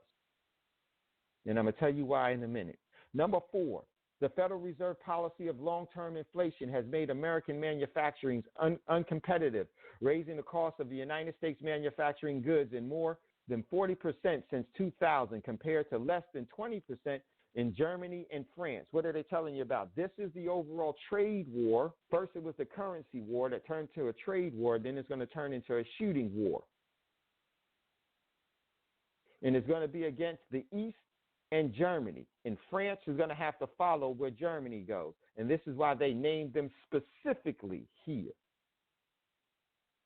This is what they're going to use as a reason to go to war. And I'm going to tell you something. They don't go to war.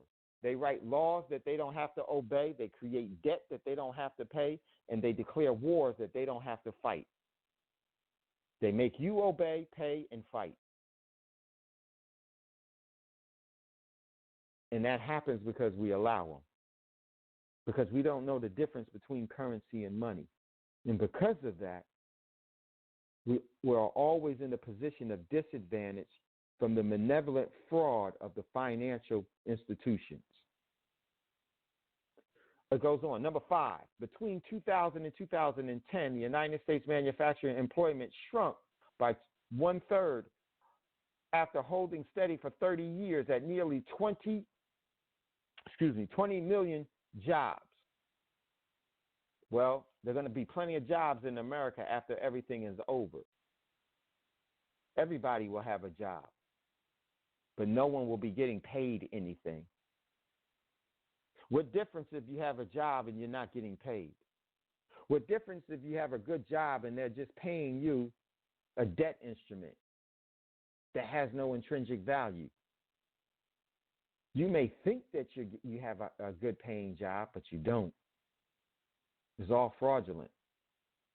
And this is why it's so fraudulent, is that they're even telling you that they've created an instrument of counterfeit and fraud, and they give it to the people in exchange for their labor, in exchange for their energy, which is priceless.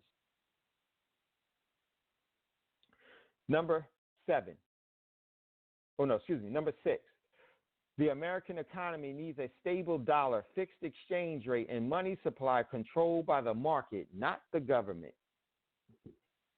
Well, there is no differentiating, but there is no difference between, you can't differentiate between the government and the corporations. They're one and the same. But what they're admitting here is that things are going to get so bad here that fascism is going to take over. Meaning this is that corporations will dictate the overall policies, procedures, and laws that you'll have to live by. This is why everybody will have a job and they won't get paid anything at all.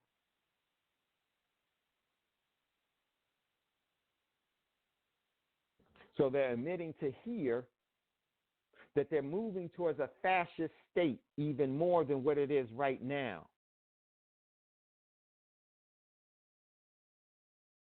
And it says that the American dollar needs the American economy needs a stable dollar, a fixed exchange rate, and money supply controlled by the market, not by the government. See, the money supply that they're talking about is not what you think. They're not talking about cash. They're not talking about currency. The money supply they're talking about is assets, that being you, being one of the assets that they're leveraging. They're leveraging oil, the precious metals, food, water, land, and human resources. That's the money supply. But we think it's something else. We think it's the dollar bill. And because of that, we go to a table that's unevenly yoked, and it's always waged against you. You can never win. You can never get out of it. And they're telling you these things in this overall bill that they're going to pass, in my opinion, in the middle of the night. And when they do pass it in the middle of night because of an emergency economic crisis that has put the nation under such stress of national interest and continuity of government, they're going to enact this. And when they do, it's going to be a trap like no other trap before. Even greater than the overall capturing of spirits, of capturing of souls and capturing of people off of the continent and bring.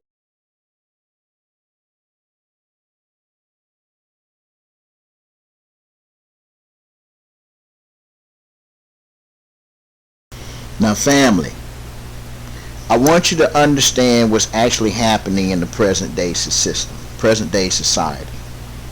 Over the first weekend of 2020, we've just entered back into a major conflict with Iran. The precursor is on the wall. They've already implemented a new accounting standard. They have already ushered in their cause. I told you during the Commander-in-Chief's present tender of office, he wasn't going to go away quietly into the night. We never impeached the president in the middle of a war. Keep saying that. And I'm not saying it to be defiant or by conjecture. It's the truth. You have to understand where we are. We talk about the lie lines because those of you that are conscious, you need to perfectly align yourself with these lie lines. And you need to be doing commerce. You barter in silver, you save in gold. There's a system in play. You see it posted. You see the formula. And these formula all have the same equivalating component. See, 5G was part of it. It's the Internet of Things. But I'm going to share with you some information that you may not already know, and it's going to bring you to a certain perception. So without further ado, keep looking, keep listening, keep watching, because if you look and listen long enough, you just might learn something.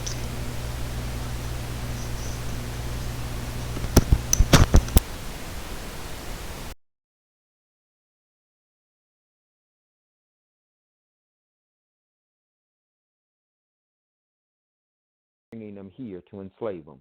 It'll be much greater than that. And we'll get to that as to why as well. So here we go. Continuing. The gold standard means legal tender defined by a convertible into a certain quantity of gold. The gold standard means legal tender defined by convertible into a certain quantity of gold. And I want to just say this. This is very, very important. See, they are going to always be in a position of advantage, and they're always going to exploit you. How much gold and silver do you have? Because this bill is just not about gold. It's more about silver. It actually, if you read this bill correctly, it would actually read that to define the silver as a fixed weight of gold, because the word dollar means silver. But what they're doing here is this. They are going to ensure that they have an asset-based economy, because in having an asset-based economy, they want to make sure that they will always have the momentum and you will actually be hamstrung. How it works is this. How many assets do you have? If you count your home as an asset, you're wrong. It's a liability. If you count your car as an asset, you're wrong. It's a liability.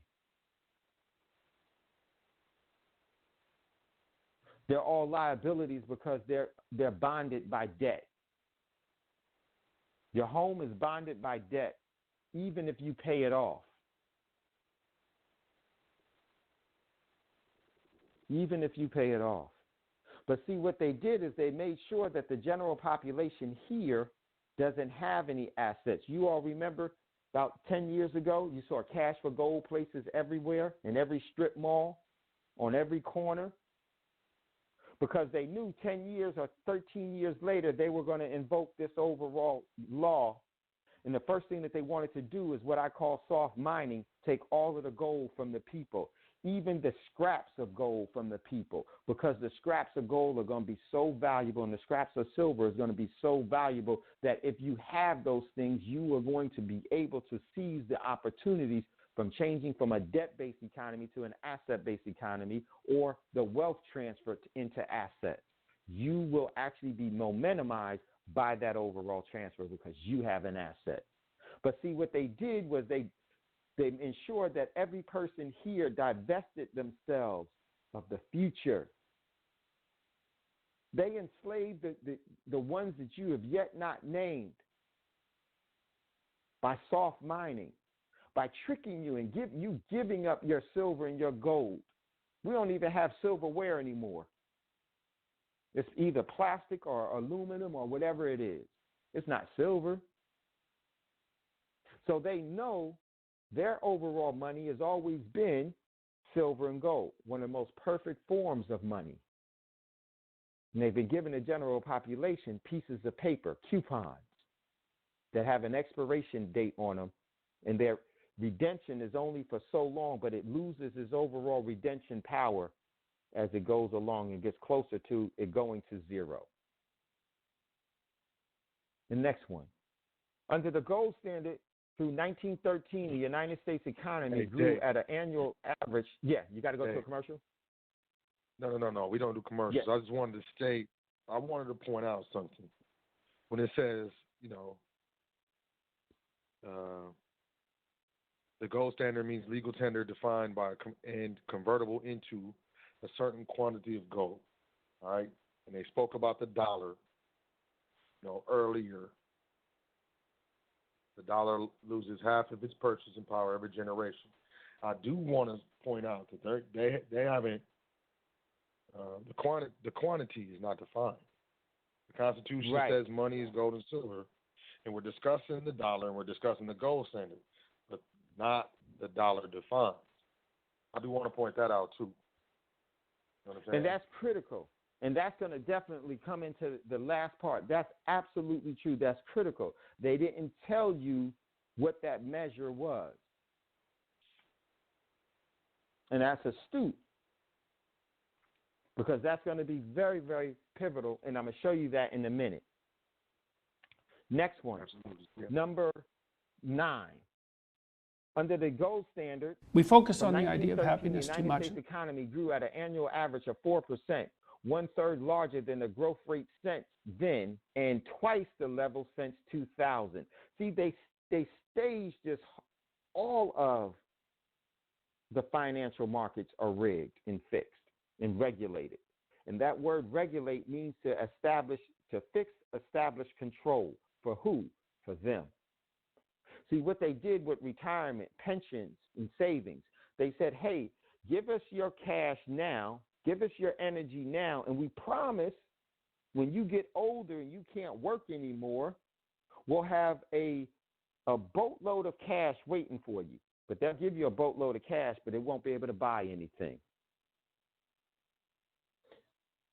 Here's how you can tell that this is happening, and I want to give this thought to you all. I want you to picture this. Tonight, many of us have board games at home. If you don't, go to Walmart, pick up a board game. Pick up a board game Monopoly if you still can find it. Take out the overall cash that's there, and then go home, count it all. Take out $400. And then the next morning on your way to work or whatever you do, stop and try to put some gas in your car with that Monopoly money. You'll walk in and they'll say, what is this? We don't accept it. That's exactly what's going to happen with all of the cash that you have and that you've been saving in. It doesn't matter if you got 10 million of it, 100 million of it. All of it is equally worthless.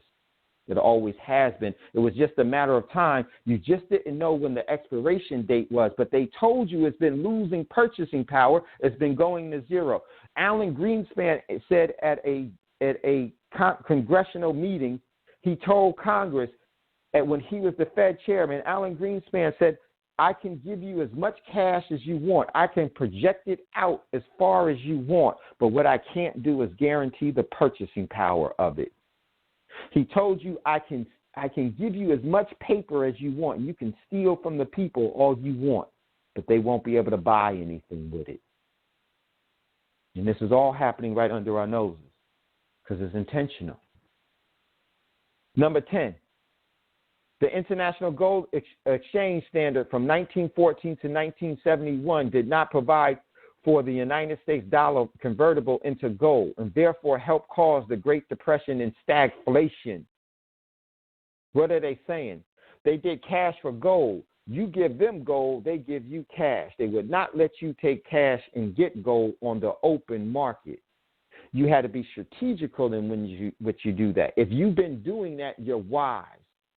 What you actually been doing is that you actually have been saving money, because you get rid of dollars as soon as you get them, the Federal Reserve notes as soon as you get them, because they are meaningless and worthless. They're not money, and you've been exchanging it for money.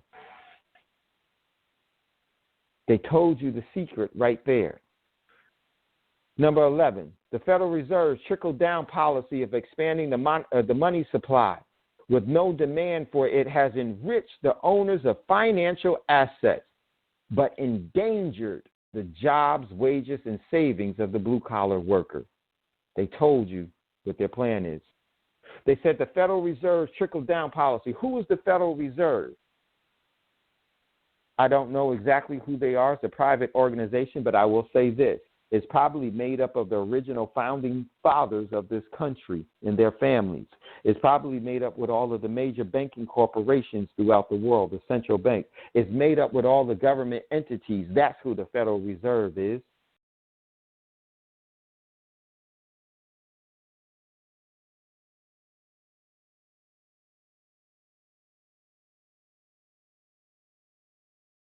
We focus on the idea of happiness too much. And the problem with that is that it takes our focus away from aims that would be more productive. It's much better to aim for meaning than for happiness. Best bet is truth. But that doesn't necessarily mean that's always going to do the trick. Right? I mean, sometimes you go fight a dragon and it eats you. And if you being eaten wasn't a real possibility, it wouldn't be a real fight.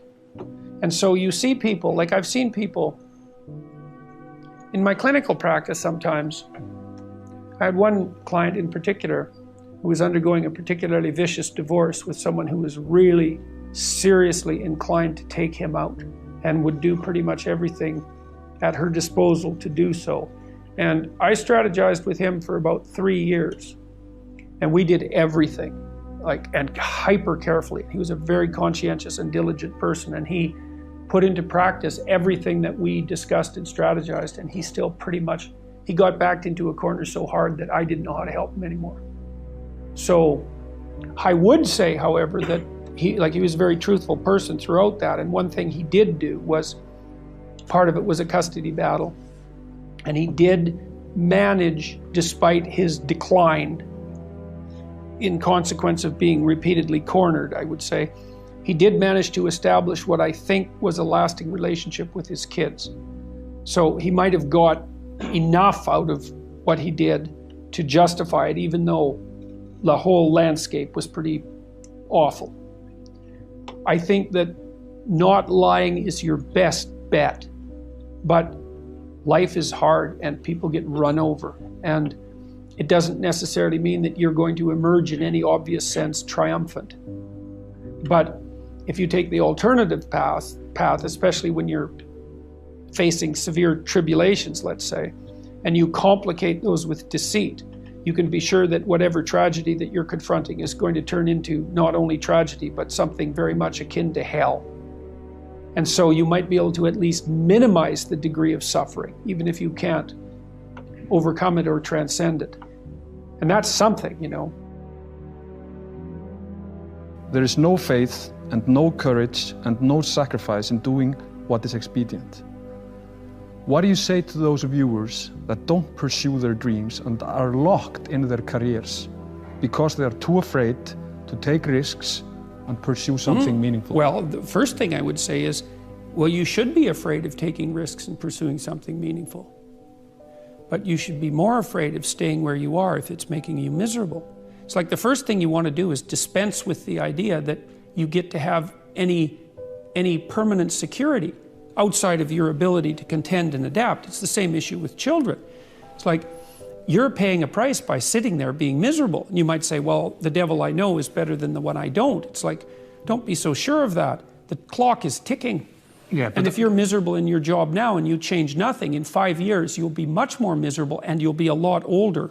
But isn't it So- a luxury to pursue what is meaningful? Our viewers have mortgages, they have children, Yeah. they have payments and loans. It's a Well- luxury to pursue because we lack the resources. Well, I don't remember now, I'm not talking about what makes you happy. It's a luxury to pursue what makes you happy. It's a moral obligation to pursue what you find meaningful. And that doesn't mean it's easy. It might require sacrifice. If you need to change your job too, let's say you have a family and children and a mortgage, you have responsibilities. You've already picked up those responsibilities. You don't just get to walk away scot-free and say, well, I don't like my job, I quit. That's no strategy. But what you might have to do is you think, well, this job is killing my soul. All right, so what do I have to do about that? Well, I have to look for another job. Well, no one wants to hire me. It's like, okay, maybe you need to educate yourself more. Maybe you need to update your curriculum vitae, your resume. Maybe you need to overcome your fear of being interviewed. Maybe you need to sharpen your social skills. Like, you have to think about these things strategically. If you're going to switch careers, you have to do it like an intelligent, responsible person. That might take you a couple of years of effort to do properly. I've dealt with hundreds of people in my clinical and consulting practice, and we set a goal, we develop a vision, and work towards it, and things inevitably get better for people. So it's not a luxury, it's difficult. It's a moral responsibility, and it isn't happiness. It's not, the pursuit isn't for happiness. It's a moral responsibility to pursue what is meaningful. Absolutely. Yeah. The more radical the necessary change, the more pain that accompanies it. Like the more opportunity as well. And a lot of what we learn painfully. And so it's not surprising that people shrink away from learning. We learn in pain and anxiety very frequently. Everyone knows that. Like the things that you really learned in life, it's like, it was no joy, man. Like it took you out. And so the fact that people flee from that is hardly surprising. But it doesn't help, that's the thing. It just stores up the catastrophe for later. And so the better idea is to eat a little poison every day so that you don't have to overdose in a month. It's something like that. And it is the case that I think because you aren't forced to, first of all, you don't learn unless you're forced to learn. I know there's alternatives to that. There's the voluntary search for knowledge, and that's a fine thing, and that is an antidote to this. But apart from that, speaking more practically, you tend not to learn unless you're forced to learn, and what you tend to learn by force are difficult lessons. And so people are very prone to not seek that out. It's not surprising. But it's because they don't understand the consequences very well. You know, it's because they're convinced that there's some way of forestalling the necessary learning. And there isn't any way of forestalling it. All you do is make it worse in the future. You make yourself smaller and you make the lesson harder. And so that's why in so many religious doctrines there's emphasis on humility. You know, and humility isn't to debase yourself. It's to understand that you don't know enough so that your life isn't going to be miserable. And so every chance you get to grab something new that will help you along your way, you should take it as fast as you can. But you have to have a very tragic, I would say, view of reality, and also a harsh one, because it's not just tragedy, it's also malevolence. You have to understand that those are waiting for you, and that makes you desperate enough to learn, and that might make you desperate enough to fall out of your ideology. But that's a hard way of looking at the world. It beats living through it, though. Continual circling, in some sense, of who you could be. You might notice, for example, that there are themes in your life. You know, when you go back across your experiences, you see you kind of have your typical experience that sort of repeats itself.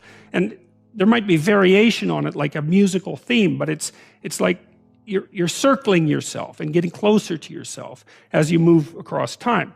That's the circumambulation. Now, you remember that for a sec, because we'll go back to it. Okay, so imagine that something glimmers before you. It's an interest that's dawning, and you decide, well, first of all, you're paralyzed. You think, well, how do I know if I should pursue that? It's probably a stupid idea. And the proper response to that is, you're right, it probably is a stupid idea, because almost all ideas are stupid.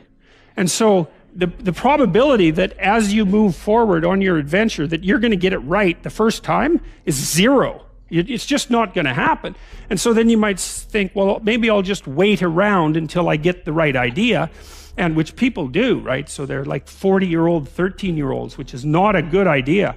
And so they wait around until it's waiting for Godot, until they finally got it right. But the problem is you're too stupid to know when you've got it right. So waiting around isn't going to help, because even if the perfect opportunity manifested itself to you in your incomplete form, the probability that you would recognize it as the perfect opportunity is zero. You might even think it's the worst possible idea that you've ever heard of anywhere. Highly likely, highly likely. So you have, Nietzsche called that a will to stupidity, which I really liked. So, because he thought of stupidity as being you have to take it into account fundamentally and work with it. And so you can take these tentative steps on your pathway to destiny, and you can assume that you're going to do it badly. And that's really useful, because you don't have to beat yourself up. It's pretty easy to do it badly. But the thing is, it's way better to do it badly than not to do it at all. So you start your path and you think that you're heading, towards your star. And so you go in that direction. And then, because you're here, the world looks a particular way, but then when you move here, the world looks different, and you're different as a consequence of having made that voyage. And so what that means is that now that thing that glimmers in front of you is going to have shifted its location, because you weren't very good at specifying it to begin with, and now that you're a little sharper and more focused than you were, it's going to reveal itself with more accuracy to you. And so then you have to take it's almost like a 180-degree reversal. But it isn't, because, you've gone this far, and that's a long ways to get that far. But that's a lot farther than you would be if you just stayed where you were waiting. And so it doesn't matter that you overshoot continually, because as you overshoot, even if you don't learn what you should have done, you're going to continually learn what you shouldn't keep doing. And if you learn enough about what you shouldn't keep doing, then that's tantamount at some point to learning at the same time what you should be doing. So it's okay. So it's like this. Now, what's cool about it, though, I think, is that as you progress, the degree of overshooting starts to decline, right? And that we know that there's nothing hypothetical about that. As you learn a new skill, like even to play a song on the piano, for example, you overshoot madly. You're making all sorts of mistakes to begin with, and then the mistakes, they disappear. So anyways, the fact that you're full of faults doesn't mean you have to stop. And thank God for that. That's a really useful thing. And the fact that you're full of faults doesn't mean that you can't learn. And so you can posit an ideal, and you're going to be wrong about it, but it doesn't matter, because what you're right about is positing the ideal and moving towards it. If the actual ideal isn't conceptualized perfectly, well, first, surprise, surprise, because what are you going to do that's perfect? So it doesn't matter that it's imperfect. It just matters that you do it and that you move forward. So that's really positive news as far as I'm concerned, because you can actually do that, right? You can do it badly. Anyone can do that. So that's useful. We're built for struggle, us human beings. You're not after the bubbles of bliss that Dostoevsky described in Notes from Underground. We're built to contend with the world. We're built to contend with reality. You want a challenge. And the best way that you can take on a challenge, because a challenge fortifies you. So you don't want to be secure, you want to be strong. And you get strong by taking on optimal challenges. And so you lay out your destiny in the world, and you take the slings and arrows of fate, and you make yourself stronger while you're doing so. And you might fail, and fortune might do you in, but it's your best bet. And people have extracted unbelievable successes out of catastrophic failures. And I'm not saying that in a naive way. I know perfectly well what happens to people. You're doing fine in life, and then you get cancer, and then 6 months later you're dead. And all the heroism in the world isn't going to save you at that point. But that's not the point. That's not the point. Life is bounded by mortality. But that doesn't mean that you don't get out there and contend. And you develop by contending, and you minimize the net amount of suffering in the world. And that's something, man. That's something to do. It helps to read a lot. It really helps to write. So if you want to make yourself articulate, which is a very good idea, then not only should you read, but you should write down what you think. And if you can do that a little bit every day, 15 minutes, maybe you could steal 15 minutes and do it every day. But if you do that for 10 years, you really straighten out your thinking. If you're going to speak effectively, you have to know way more than you're talking about, you know. So this is often difficult for beginning lecturers at university, because they'll do a lecture on a topic, but they only know as much as they're saying in the lecture. And they get kind of stuck to their notes because of it. But you want to know 10 times as much as you are saying in the lecture, and then you can specify a stepping path through it and elaborate with the other things that you know. But to do that, you have to do a lot of reading. But you also have to do a lot of reading, because that's where the synthesizing comes. So that's on the input side. And then on the output side, well, there's some techniques, let's say, is like if you're speaking in front of a group, you are not delivering a talk to a group. That's not what you're doing. The talk isn't a packaged thing that you present to a group. There isn't a group. There's a bunch of individuals, and you talk to them. So when I talk to a group, I always talk to people one at a time. And that makes it easier too, because you know how to talk to a person. It's like, can you talk to 1,000 people? Well, probably not, because it's too intimidating. But there isn't 1,000 people there. There's 1,000 individuals. And so you just look at an individual and you say something, and you can tell if they're engaged. They look confused, or they look interested, or they look angry, or they look bored, or maybe they're asleep, in which case you look at someone else. And they give you feedback about how you're doing. And so one thing is to have something to say, yeah, but the next thing is pay attention to who you're talking to. Because unless you're very badly socialized, and that seems unlikely in your case, because you present yourself at least moderately well, and well, I mean, I don't know you very well, but on first sight, you're doing fine. So the probability that if you pay attention to the individuals that you're talking to, that your natural wealth of social skill will manifest itself is extremely high. And so you don't deliver a talk to an audience. That's a really bad way of thinking about it. You're actually engaged in a conversation with an audience. Even if they're not talking, they're nodding and shifting position and looking like this, and you can pull all that in and use it to govern the level at which you're addressing the entire audience. So the last thing I would say is, well, having the aim to be a good communicator is a good start. And you think, well, I could buttress that to some degree. Well, there isn't anything that you can possibly, this is the whole point of a liberal education, there isn't anything that you can possibly do that makes you more competent in everything you do than to learn how to communicate. I don't care if you're going to be a carpenter. I mean, being a carpenter, by the way, is very difficult, especially if you're a good carpenter. But if you're good at communicating as a carpenter, you're like 10 times better as a carpenter. So, and this is something that the liberal arts colleges, I think, I don't know if they've forgotten it, but they don't do a very good job of marketing. It's like, well, what's the use of a bachelor's degree, a Bachelor of Arts? It's like, well, you can think, you can write, you can speak, you've read something. It's like, the economic value of that is incalculable.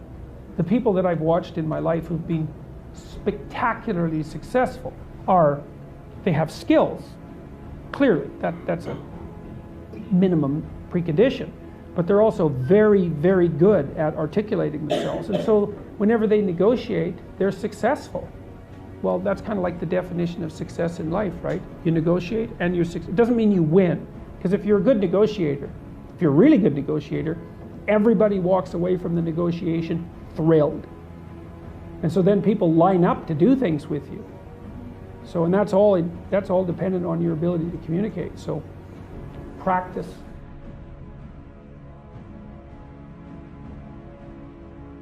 there's a great hunger for information that is practical and useful and that helps people find meaning in their lives and orient themselves. There's a great hunger for that. And most of my lectures were derived from solid psychology, some of it experimental, some of it biological, some of it from the domains of neuroscience, a lot of it from great clinicians. It's not surprising that people find it helpful because, well, great clinicians were great because they were really helpful. And so to distill that and to offer it to people in a digestible form, to have that have a good effect on them, well, that's what you'd expect. That's what the whole discipline is about.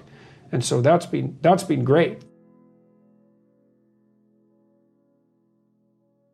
Compare yourself to who you were yesterday and not to who someone else is today. Because if you're comparing yourself to someone else, I mean, first of all, you don't know very much about the life of the person you're comparing yourself to. You don't know it across all of its dimensions. And second, people are very different. And so comparing yourself to someone else, it's kind of useful, I guess, when you're young. But as you get older and more singular and more particular, it becomes increasingly less useful. Better to compare yourself to a previous version of yourself and work for improvement in that way. Here's an impossible thing. Why don't you go out and fail? You say, here's something worth going after. Here's a step you could take that would push you beyond where you are, but that you also have a reasonably high probability of succeeding at, right? They call that within a time frame. Within some time frame. That's the other thing. You have to parameterize it with regards to time frame. That's right. And that puts you in the zone of proximal development. And that's a concept that was generated by a guy named Vygotsky. He was a Russian developmental psychologist and a smart one. It's where the idea of the zone comes from, to be in the zone. Yes. And when you're in the zone, you're expanding your skills in a manner that's intrinsically rewarding because you're succeeding. And so you want to set, if you're good to yourself, you think, okay, I need to set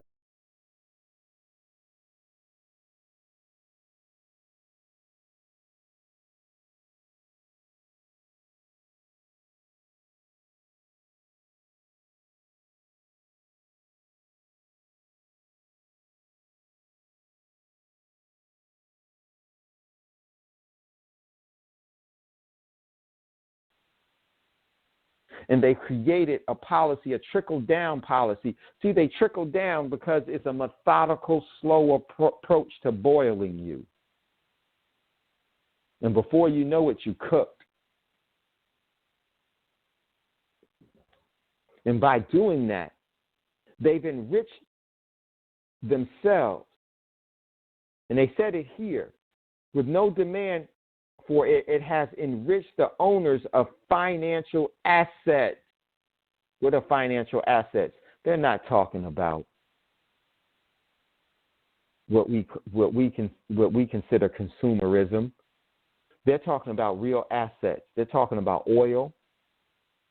They're talking about farmable land. They're talking about water. They're talking about the precious metals. And they're talking about food. And they're talking about citizens. Those are the assets that they've enriched themselves. But it endangers the job, wages, and savings of the blue-collar worker. That would be the common person. That's the economy that's going to collapse. The economy is not going to collapse. It's the common person's economy that's going to collapse. That's what they're telling you here in H.R. 5404. Number 12, restoring America's middle-class prosperity requires a change in monetary policy authorized to Congress in Article 1, Section 8, Clause 5 of the Constitution. Restoring America's middle-class prosperity requires change in the monetary policy authorized to Congress. See, it sounds good, but they know you're not ready. Because the Constitution wasn't written for you. The Constitution was only written for the founders and their overall families, and they were we the people that put it into the Constitution. That's who the Constitution has always been for and will always protect. It will never protect a citizen. How do you know it'll never protect a citizen? Because a citizen is not paid but a constitutional member is paid. A constitutional member is paid gold and silver coin only. It's still in the Constitution today. But they send you what? Cash, checks, debt instruments, because you're the slave and the burden bearer of the Constitution. And this isn't just something that we're making up. It's right here in front of you. If they haven't taught you this because they don't want you to know that we've been deceived. Deceptive measures have kept us impoverished because they created an economy that was absent of the great creator's intention. They became the money changers. They changed money. They changed our belief and our thoughts of money through magic. They made us believe a piece of paper was money. It's so indoctrinated and so ingrained in our thoughts, and we're so embedded with it that it's hard to believe that this could ever happen because it's always been there for. I've always been able to buy something for it. Well, that always ends because every single form of currency throughout human history has gone to zero. It returns to its intrinsic value of zero. The U.S. dollar is no exception. They're actually telling you this in this bill.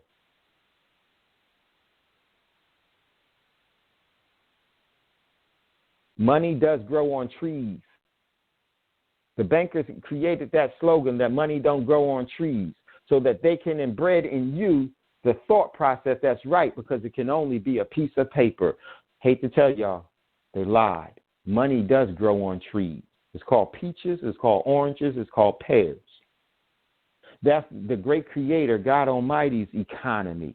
The ecosystem. It provides sustainability so that you'll never have to pay taxes or work for anybody. You can be a warrior that maintains their sovereignty and self-determination. Come the burden bearers of the slave of the economy. This is the truth. So whenever somebody tells you that money doesn't grow on trees, they're either lying or they're ignorant to the difference between currency and money. Most likely it's the latter. But depending on who it is that you're talking to, they may actually be lying. Because money does grow on trees. So, almost finished. Very important. This is very important. You need to talk about how this is going to affect us. It goes on. Now, Section 2, define the dollar into terms of gold. Effective 30 months after the date of enactment of this act, meaning after this act becomes law, the Secretary of the Treasury in this act, referred as Secretary, shall define the dollar in terms of a fixed weight of gold based on that day's closing price of gold, and the Federal Reserve Bank shall make Federal Reserve notes exchangeable with gold at the statutory gold definition of the dollar. What are they saying there? They're going to give you 30 months. Here's the key. 30 months to convert and to make this overall change in the overall economy that's here. But in that change, the conversion rate is going to be what kills you. And this is what they know. It all sounds good, but this is a death warrant and this is an economic death warrant that they're signing against you. And they realize that every citizen is a dead person walking economically because of this. You don't have any assets. And they're going to an asset-based economy. In the new asset-based economy, it won't matter what your credit score is. You can have an 875 credit score, 1,000 credit score. It will mean nothing. Your overall pay history could be that you've never missed a payment in 100 years. That won't matter. The only thing that matters, that matters in a debt-based economy. In an asset-based economy, this is the only thing that matters is one question. What assets do you have to collateralize your monetary direction? And you can't say Jordans. And you can't say red bottoms. Because those are all consumer goods. They're not assets. They have no intrinsic value.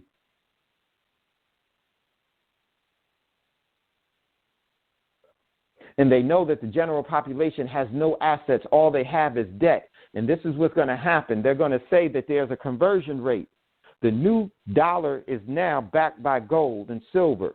In order for you to get that, you're going to have to trade in $30,000 to $100,000 of the old debt instruments or the old dollars for the new ones. And you're going to get $30,000 to $100,000 for just one of those. Do you know what that's going to do to every person here that doesn't have assets? It's going to shut the bar to where you'll never, ever be able to get out of the economic caste system, because there will be a fight throughout the world for assets. And if you don't have any assets to leverage to acquire more assets, you won't be able to use a debt instrument to get any assets. They won't be accepting your monopoly money for anything. And this is why this bill is going to completely disenfranchise everyone that doesn't have assets. And they're telling you that. See, they always tell you before they do it. It's a sick part of their satanic rituals that they follow. They got to tell you what they're going to do to you so that you'll be a willful participant through ignorance. And they can always make the claim they knew or should have known. Number 3, during the 30-day month period following the date of enactment of this act, the United States government shall take timely and reasonable steps to disclose all of its holdings of gold, together with a compensatory report of any U.S. government purchases or sales, this enhancing the ability of the market and the market participants. Who are the market participants? It won't be anybody that's a debt slave. It will only be individuals that now the economy needs. An economy always needs assets. It uses assets to exploit the debtors and to arrive at a fixed dollar gold parity in an orderly fashion. Here's the problem with that.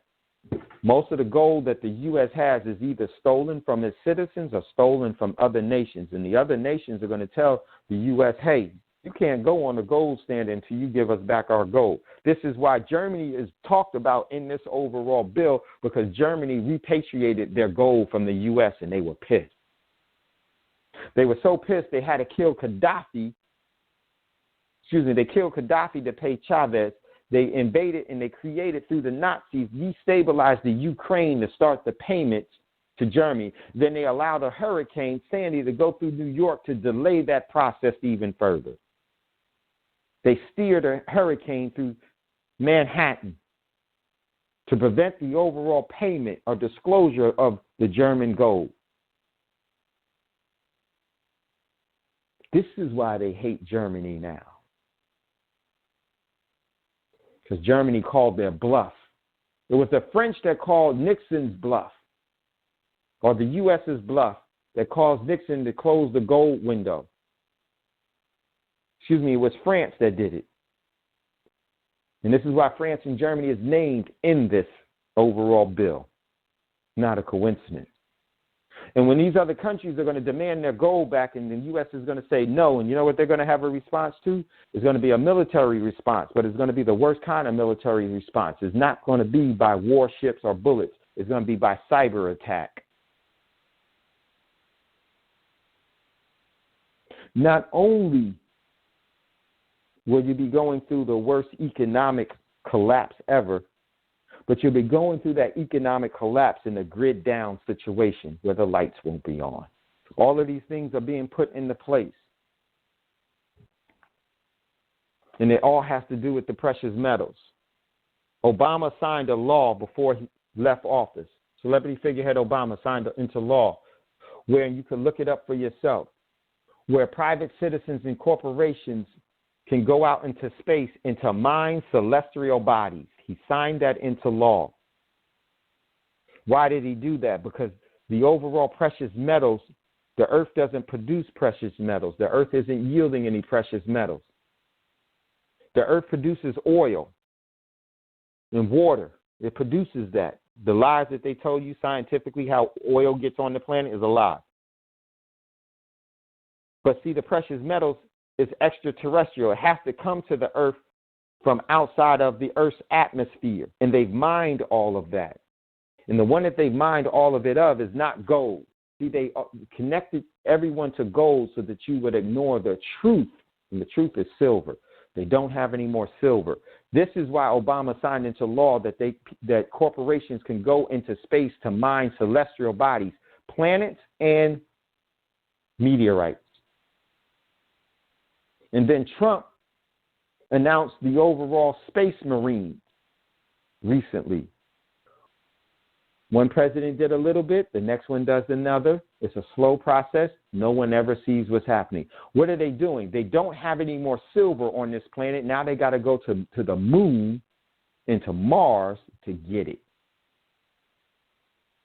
And when they harvest that overall silver from the moon, do you think that they're going to allow the overall pricing of it and the value of it to come back here to be where it is right now? Absolutely not. Because silver is a critical, it's more valuable than all of the precious metals combined. No silver, no economy. Many of you may not even be aware of how important silver is. No silver, you couldn't exist. But I want to stay here on this 5404 because it's very important. They've enacted this, and it's in Congress right now, and it's going to be passed, and I think it's going to be passed, and it's waiting to be passed when the appropriate moment of crisis comes. They'll never let a good crisis go to waste. There's going to be an economic crisis, and this is going to be the remedy. And they're going to blame the East, China, and the BRIC nations, and that's going to perpetuate the war that they're going to lose. And the U.S. will be put under receivership, and the states will start to untie itself.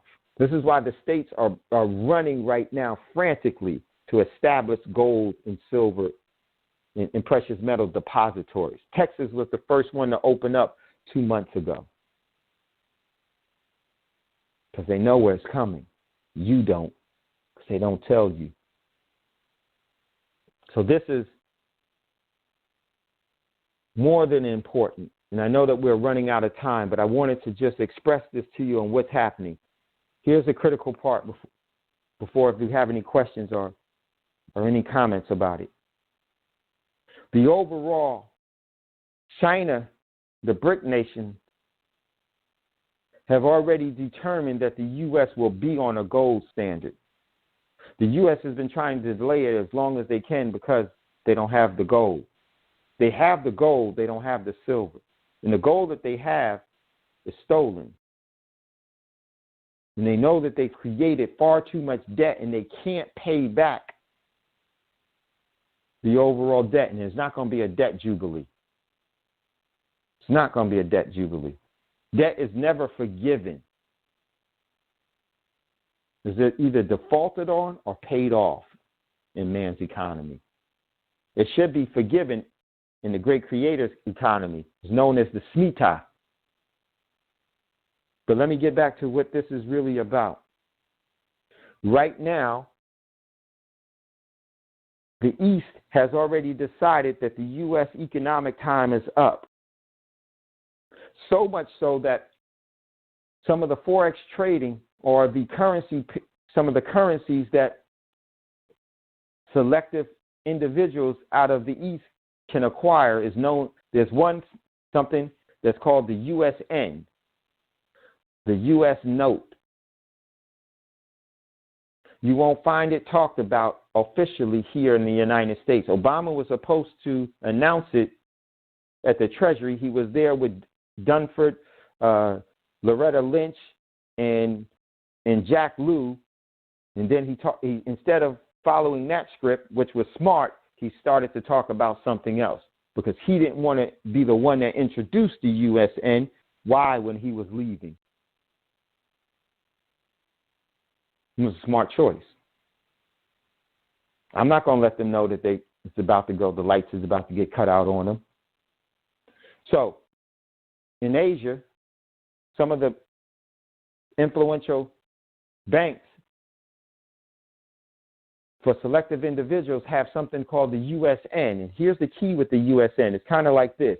You can use dollars to get yuans, to get yens, to get British pounds, to get Russian rubies, to get all of the currencies of the world. You can buy and sell those currencies for US dollars, or you can buy and sell US dollars in those to get those currencies, however you would like to do it. And it goes all the way down, and there's a bank out of Hong Kong called DBS. And they have in their listings, I've sent it to many people. And in this listing, it says the USD, and then just below the USD, it has something called the USN. The USN is the gold-backed note of the United States Treasury. But the general population can't get it. But the thing that's so important, and the thing that's telling about this, is that it says this. It says USN and USD to buy or sell NA. Meaning the NA is non-applicable, meaning you can't use US dollars to get the USN. One of the things that China said is that when they go to the gold standard, they will not allow any country or any individual to use the US dollar to acquire the gold-backed currency. And they went even so far as saying you won't be able to buy gold or silver with the US dollar, because they're not going to allow you to exchange nothing for something. They're not going to let you to develop a cash for gold scheme against them like they did to you. And when this happens, doesn't matter how many millions of dollars, US dollars you have, they won't be able to buy a thing. They won't be accepted. This is why Switzerland and the rest of the world is divesting themselves of U.S. treasuries. And the ones that they're giving it to is the people here, you and I. So this is right here in front of us. I don't know if we have any comments or questions. You know, it's very, very important. This is something that you cannot deny. It's right here in front of you, and you have to move on this as quickly as you possibly can. Yeah, it's very, very important. You know, I love the way how you speak on this. It's obvious that you studied, you know, and it just speaks to your expert status. But ultimately, and to break it down, is what I want to say is, and the only thing I would add to what you said, brother, is that here comes the economic and class separation. There's going to be one class of people that have a certain type of currency and are able to obtain a certain type of currency, and there's going to be another class of individuals that have another type of currency and are stuck in that. And ultimately, there's only going to be certain products, goods, and types, and let's say grade. If you want to talk about AA grade, and you got AA grade, and you got B grade, you know, let's just talk about credit. You know, credit won't matter. What will matter is the currency that you have access to, which will determine the level of the quality of your goods and your services that you're able to obtain, and if you're able to obtain goods and services at all. Right. So this is very profound.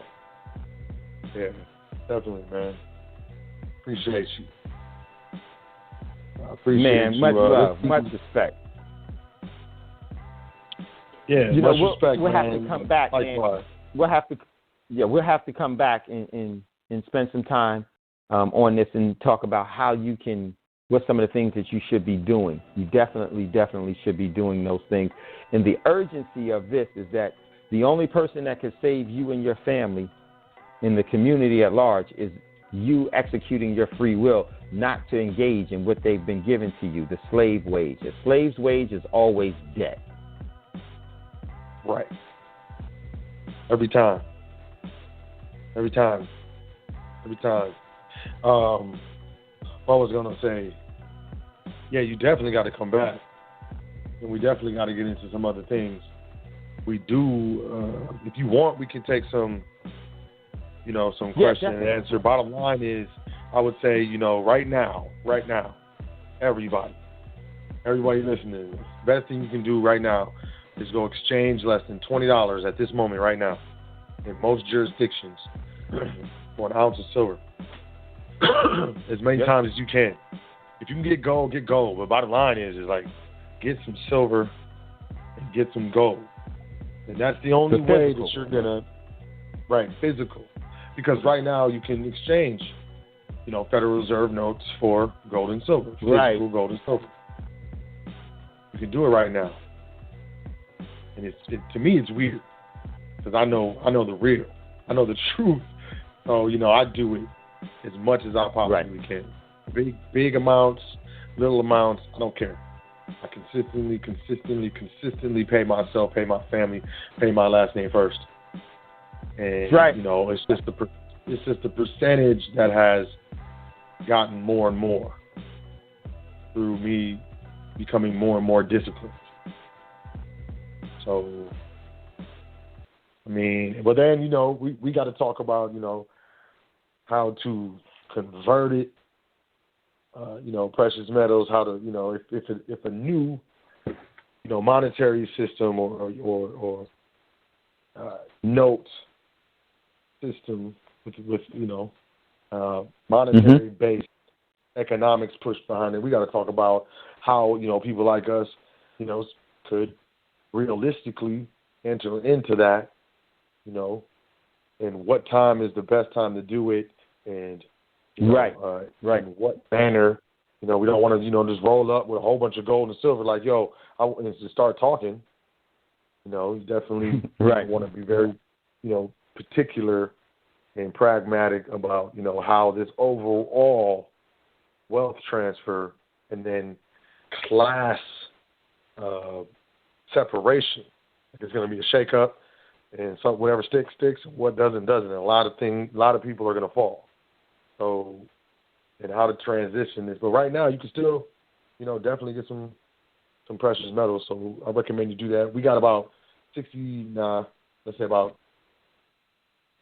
88, let's be honest, 82 seconds left in the broadcast. If you're listening live, you want to call in, catch the rest of the broadcast. We're going to have about probably 15, 20 minutes left. Call the number 424-222-5250. Once again, we're getting to about 60 seconds to get into there. Everybody who's not called in will follow. That's what happens. I just want to make that, announcement. But go ahead, brother. Sorry about that. It's very important because there's a proper way to acquire the precious metals. Because if you do it wrong, you won't have it for long. If you don't know what you have, you won't know what to do, and you won't keep it.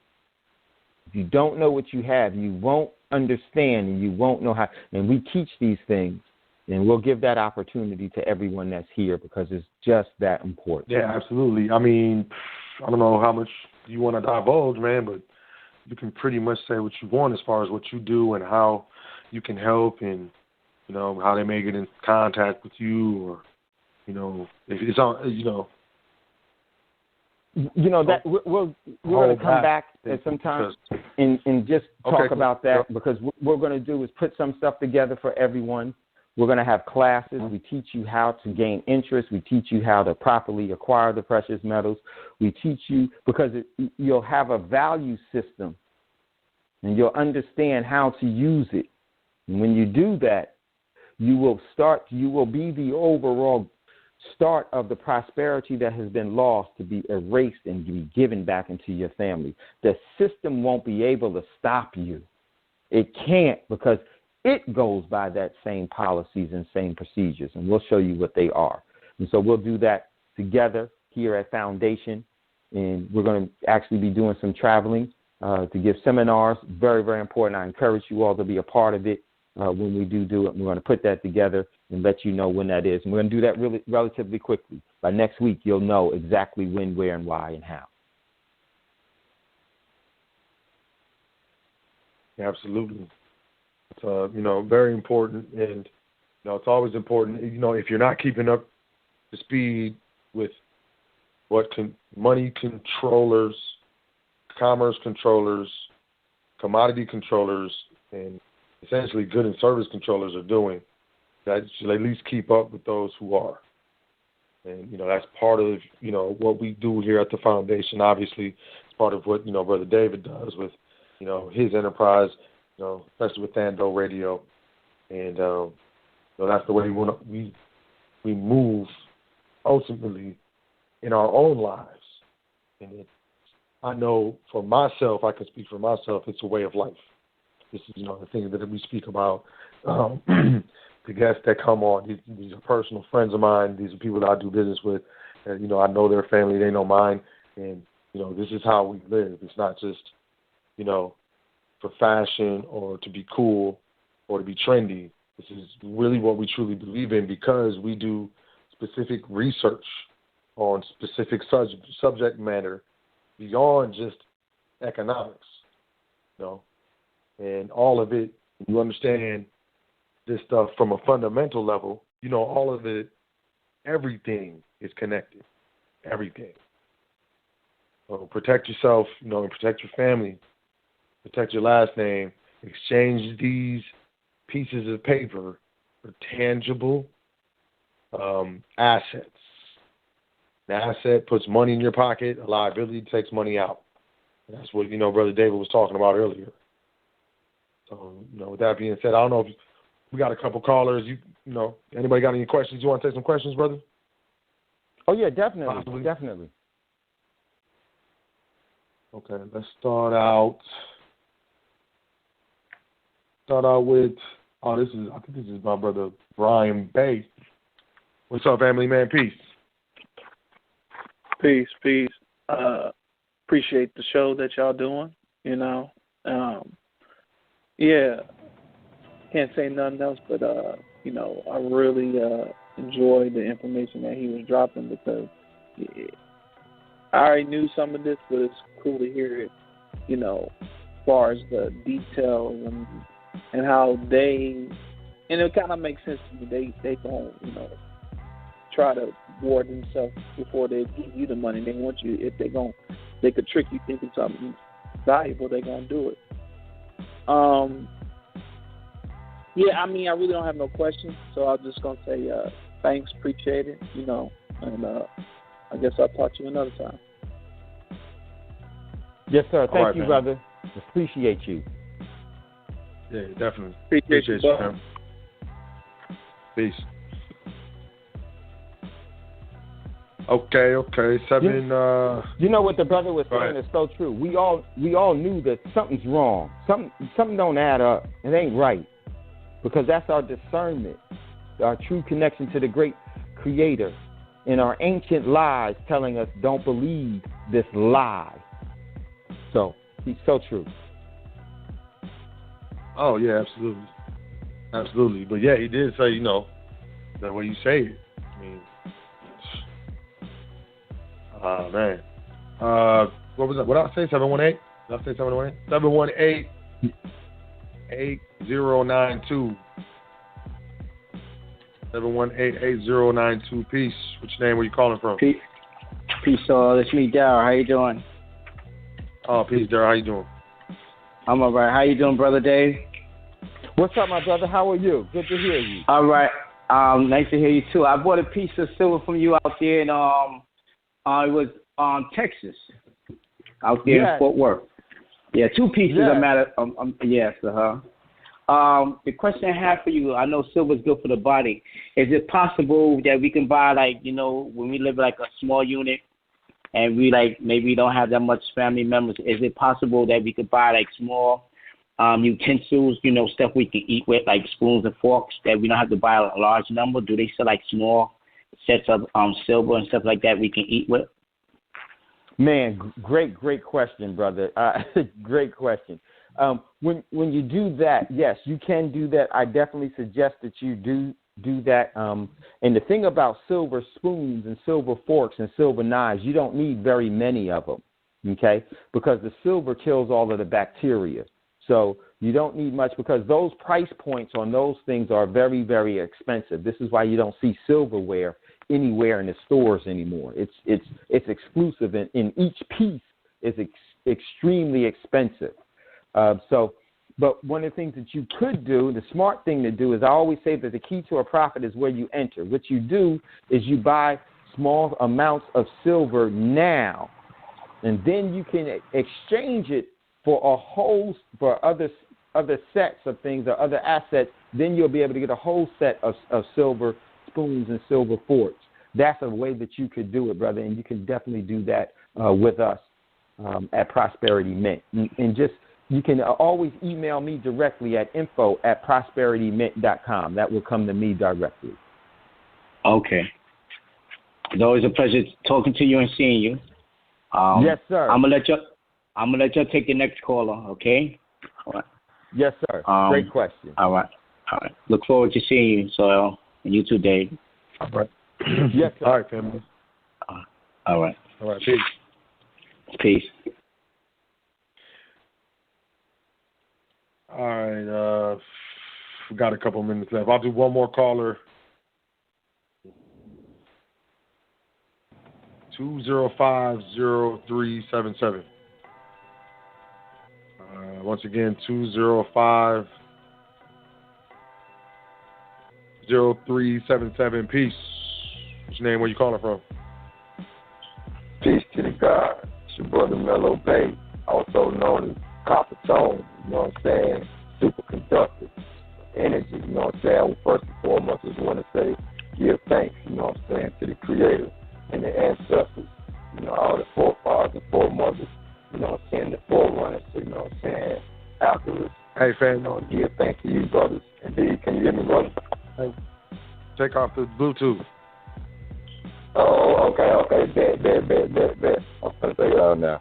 I'm glad you said that, bro. Bet. All right, there you go. Go ahead. All right.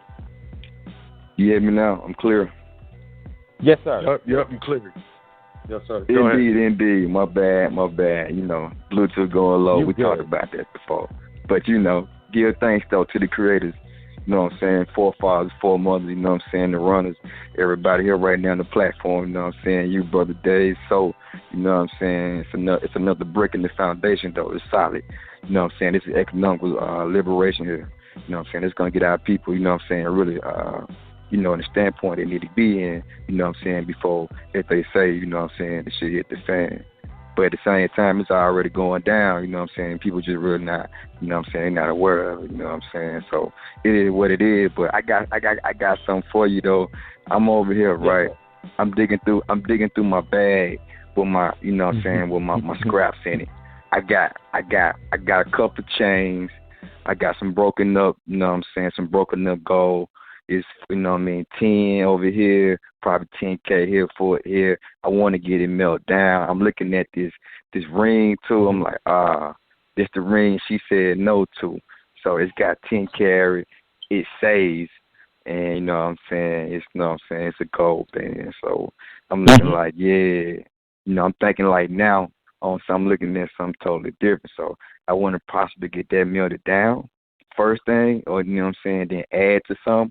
Then secondly, I want to be working with something like a monatomic concoction where we can utilize that silver, you know what I'm saying, and yes, sir. You know what I'm saying, put it in the alkaline or something like that. So if you know what I'm getting at. So yeah, that's what that is. So yeah, but you know, we gotta talk about that, don't see what the biz is. But yeah, I'm just over there thinking, I'm looking at this, you know what I'm saying, right now, and I'm thinking that like, man, this would go good inside of Trust too as well.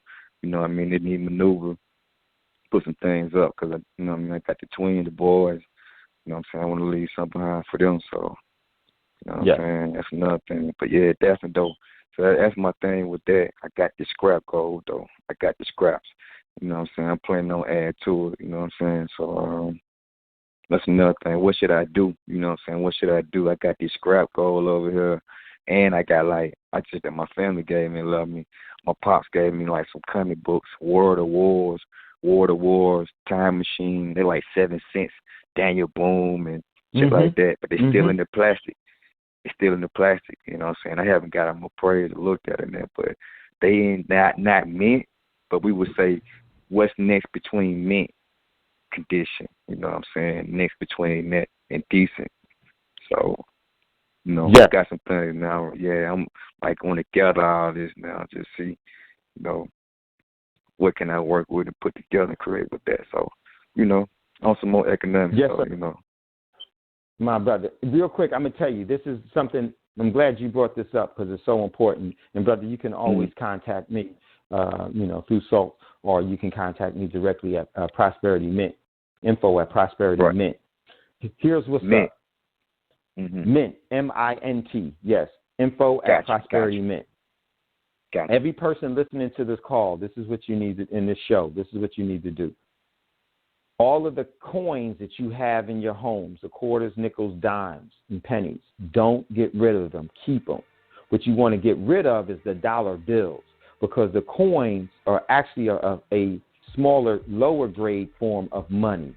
This is why when you go to the grocery stores, they got all of those machines that say, hey, bring us your coins and we'll give you dollars. That's the trick. Because you're giving them priceless and they're giving you worthless. So that's number one. And the scrap gold that you have, all of that gold, keep it. If you're going to melt it down, yes, melt it down. It'll be smaller. The purity of it will come up, because you could turn 10K into 14K or even 24K. It matters how big it is and how much of the impurities that you melt off. You'll have a pure piece of gold, but it'll be much, much smaller. So keep all of that and just keep grinding in that way, and we'll help you with it, and we'll be straight.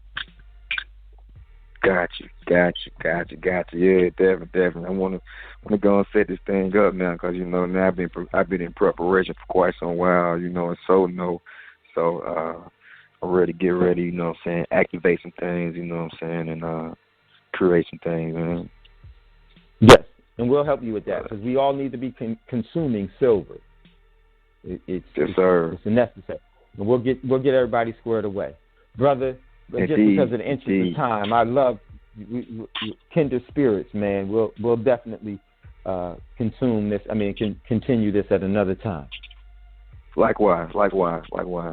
Yeah. Indeed. It was a pleasure. It was an honor, brother. You know what I'm saying? Indeed. Salutes, honors. So it's another one. You know what I'm saying? Give thanks. You know what I'm saying?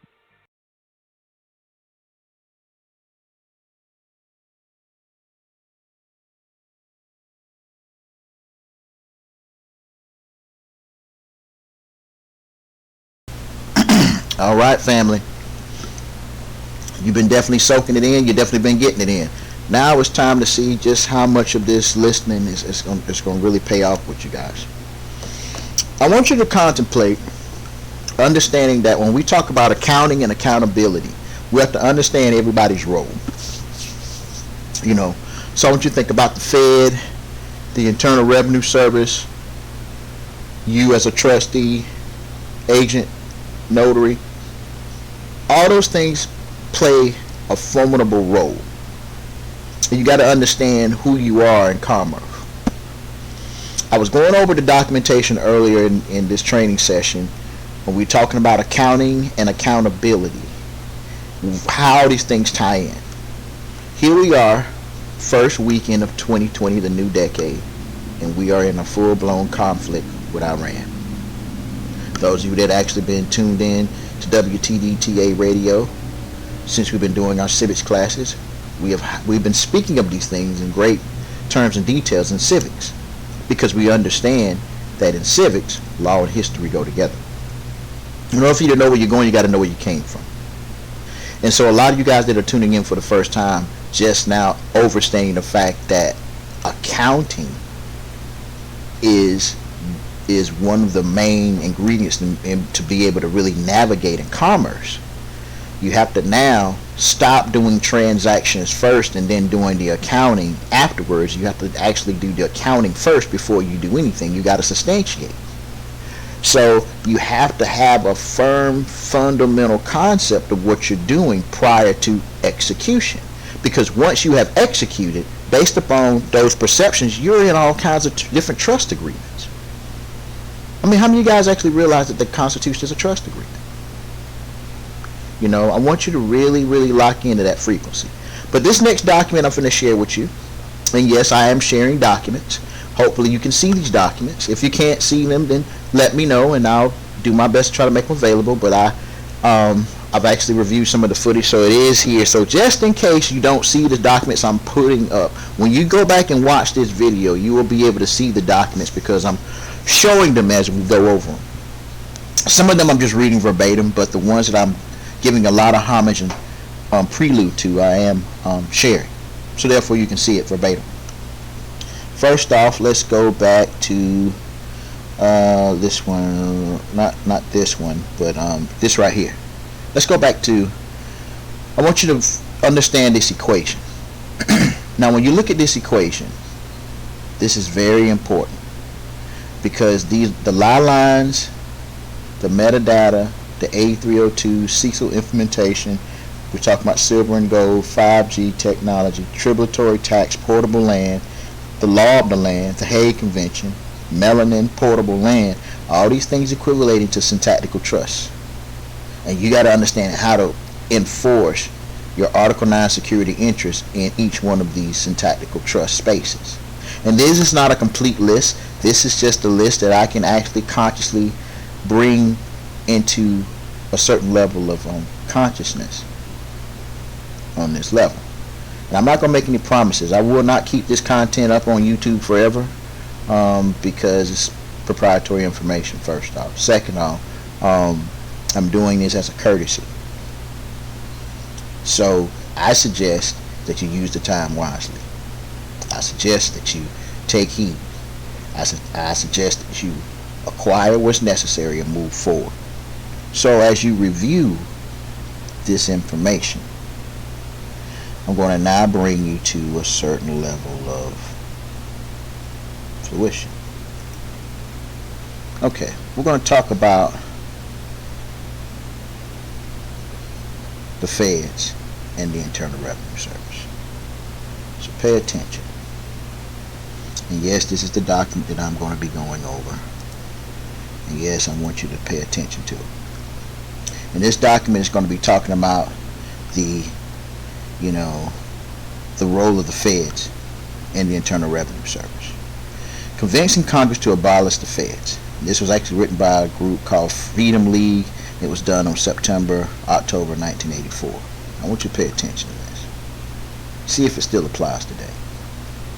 When Congress borrows money on the credit of the United States, bonds are thus, and let me zoom in because yeah, my eyes are not what they used to be. Gotta make it a little bit bigger so I can be on the right side of everything. Okay. When Congress borrows money on the credit of the United States, bonds are thus legislated into existence and deposited as credit entries in the Federal Reserve banks. United States bonds, bills, notes constitute money as affirmed by the Supreme Court legal tender cases under 110 U.S. Stat 421. And this money, when deposited with the feds, becomes collateral from whence the Treasury may write checks against the credit, thus creating in its accounts. And this is under United States Code Title 12, 391. For example, suppose Congress appropriates an expenditure of $1 billion to finance an appropriation. Congress appropriates, listen to this. For example, suppose Congress appropriates $1 billion to finance the appropriation. Congress creates the $1 billion worth of bonds out of thin air and deposits it with its privately owned Federal Reserve System. Upon receiving the bonds, the feds, listen to this, the feds credits the $1 billion to the Treasury's checking account, holding the deposited bonds as collateral. When the United States deposits its bonds with the Federal Reserve System, private credit is extended to the Treasury by the feds under its power to borrow money. Congress is authorized by the Constitution to contract debt, and whenever something is borrowed, it must be what? Returned. Watch this. When Congress spends the contracted private credit, each use of the credit is debt, which must be returned to the lender, the Fed. Since Congress authorizes the expenditures of this private credit, the United States incurs a preliminary obligation to return the borrowed credit, creating a national debt which results when credit is not returned. Write this down. If you are a creditor,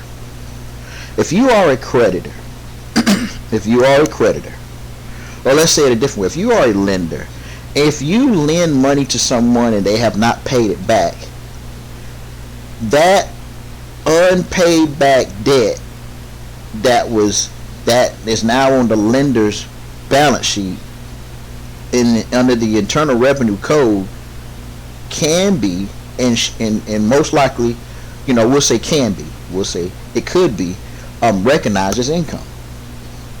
So any uncollected debt on behalf of the creditor is considered income.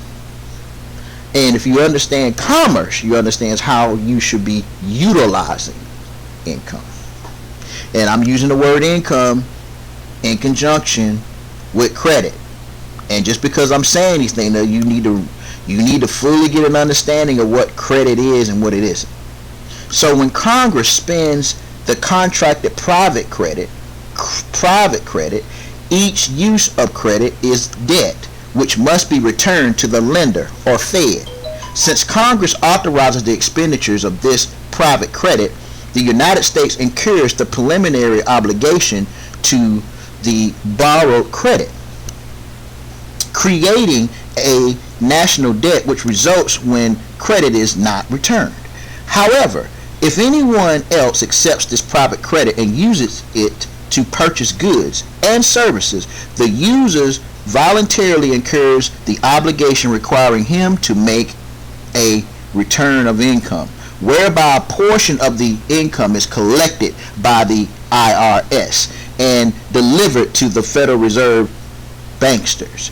Actually, the federal income tax imparts two separate obligations: the obligation to file a return and the obligation to abide by the Internal Revenue Code.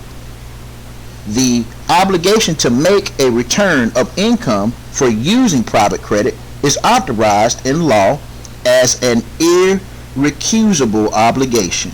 Irrecusable obligation, which, according to Bouvier's Law Dictionary, 1914th edition, is a term used to indicate a certain class of contractual obligation recognized by the law, which are imposed upon a person without his consent and without regard to any act of his own.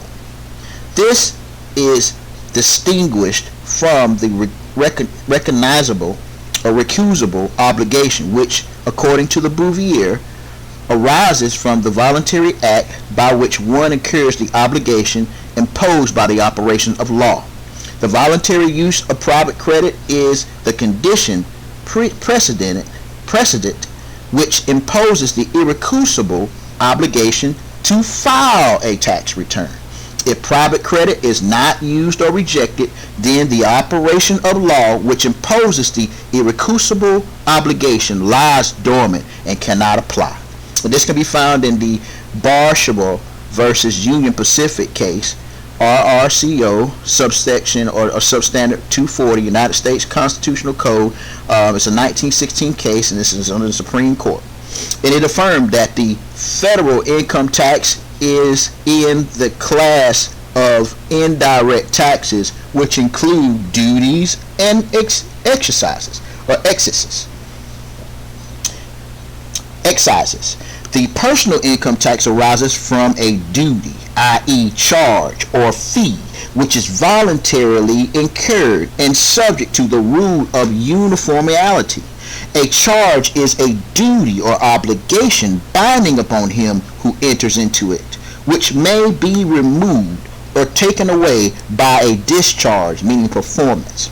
Bouvier, page 459. Our federal personal income tax is not really a tax in the ordinary sense of the word, but rather a burden or obligation which the taxpayer voluntarily assumes. The burden of tax falls upon those who voluntarily use private credit. Simply stated, the tax imposed is a charge or fee upon the use of private credit, where the amount of private credit used measures the pecuniary obligation. And again, I suggest you research pecuniary.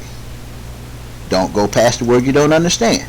The personal income tax provision of the income tax code, or what we call the Internal Revenue Code, is private law rather than public law. In quotations, a private law is one which is confined to particular individuals, associations, or corporations. And this is under 50 American Jurisprudence, Title 12, page 28. In the instant case, the Revenue Code pertains to taxpayers. A private law can be enforced by a court of competent jurisdiction when statutes for its enforcement are enacted. And this is under 20 American Prudence, page 33, and also, Title 33, pages 58 and 59. The distinction between the public and private acts is not always sharply defined when published statutes are printed in their final form. See, you can see this in the case of Case versus Kelly, 133 United States Statute 21, and it's an 1890 case. Statutes creating corporations are private acts. That can be found under 20 American Jurisprudence, Title 35, page 60. In this connection, the Federal Reserve Act is private law. The Federal Reserve banks derive their existence and corporate powers from the Federal Reserve Act. It can be found in Amarino versus the Federal Reserve Bank, 468 Federal Supplement, page 674, and this is 1979 case. A private act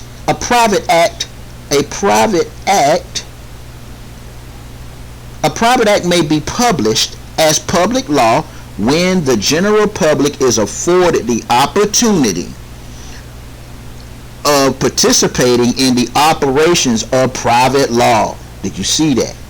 The Internal Revenue Code is an example of private law which does not exclude the voluntary participation of the general public.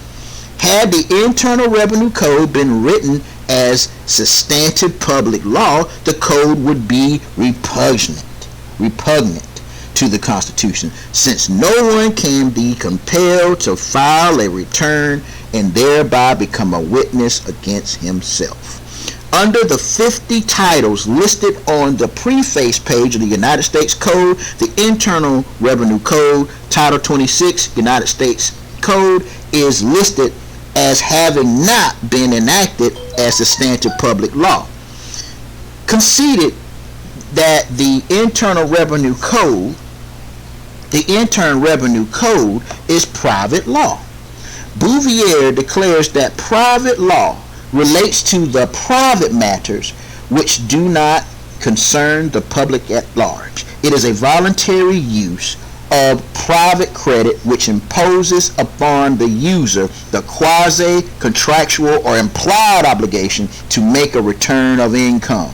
And you can find this in the Pollock versus Farmer Loan and Trust case, 58 United States Statute 601, done in 1895. The Supreme Court had declared the income tax of 1894 to be repugnant to the Constitution, holding that taxation of rents, wages, and salaries must conform to the rule of apportionment. And I suggest you research apportionment.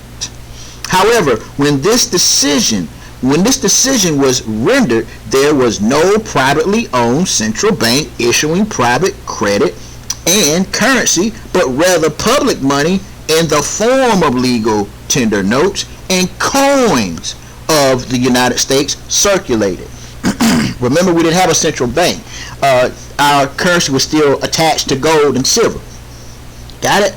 Public money is the lawful money of the United States, which the Constitution authorizes Congress to issue, conferring a property right, whereas the private credit issued by the Fed is neither money nor property, permitting the user an equitable interest but denying a allodial title. Today, we have two competing monetary systems. We have the Federal Reserve System with its private credit and currency, and the public money system consisting of legal tender, the United States notes and coins. You just heard Brother Dave break down the United States notes and coins. One can use the public money system, paying all bills with coins, and the United States notes, if the notes can be obtained. Hint, hint, you can't use Federal Reserve notes to get the notes. You can't use the Federal Reserve notes to get the United States notes. You can't use the Federal Reserve notes to get the USN. It's not applicable. That's why they put in parentheses, if the notes can be obtained, or one could voluntarily use the private credit system and thereby incur the obligation to make a return of income. You're talking about the A302 returns. Yes, Brother Bizzell, we're getting it now. It's starting to make more sense. Under Title 26 United States Code 7609, the IRS has a carte blanche authority to summon and investigate bank records. This is the accounting, family. This is the accounting. This is the accounting. You want the smoking gun? I'm giving you the smoking gun. Under USC, under Title 26, 7809, the IRS has a contra blanca authority to summon and investigate bank records for the purpose of determining tax liabilities or discovering unknown taxpayers. See, they're pretending to be pretender lenders. They're pretending to be creditors. They're pretending to be creditors. So this is why the current expected credit loss implementation is your ability to recapture and recover your estate, because you get to bring forth those undiscovered, unknown taxpayers, which are the very ones that are extorting away your essence out of your estate. But you have to be what? Competent. You have to be competent. You have to be competent. What's the smoking gun? The United States versus Burge, 636, Federal 2nd Edition, 203, case 1980.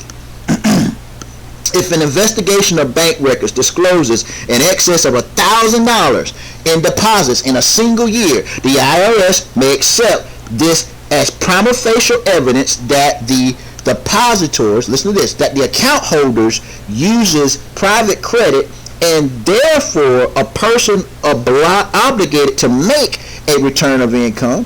Listen to this. The IRS may accept this as prima facie evidence that the account holder uses private credit and is therefore a person obligated to make a return of income. Anyone who uses private credit, e.g. bank accounts, credit cards, mortgages, etc., voluntarily plugs himself into the system and obligates himself to file. A taxpayer is allowed to claim a $1,000 personal deduction when filing his return. The average taxpayer in the course of the year uses the United States coins in vending machines, parking meters, small change, etc.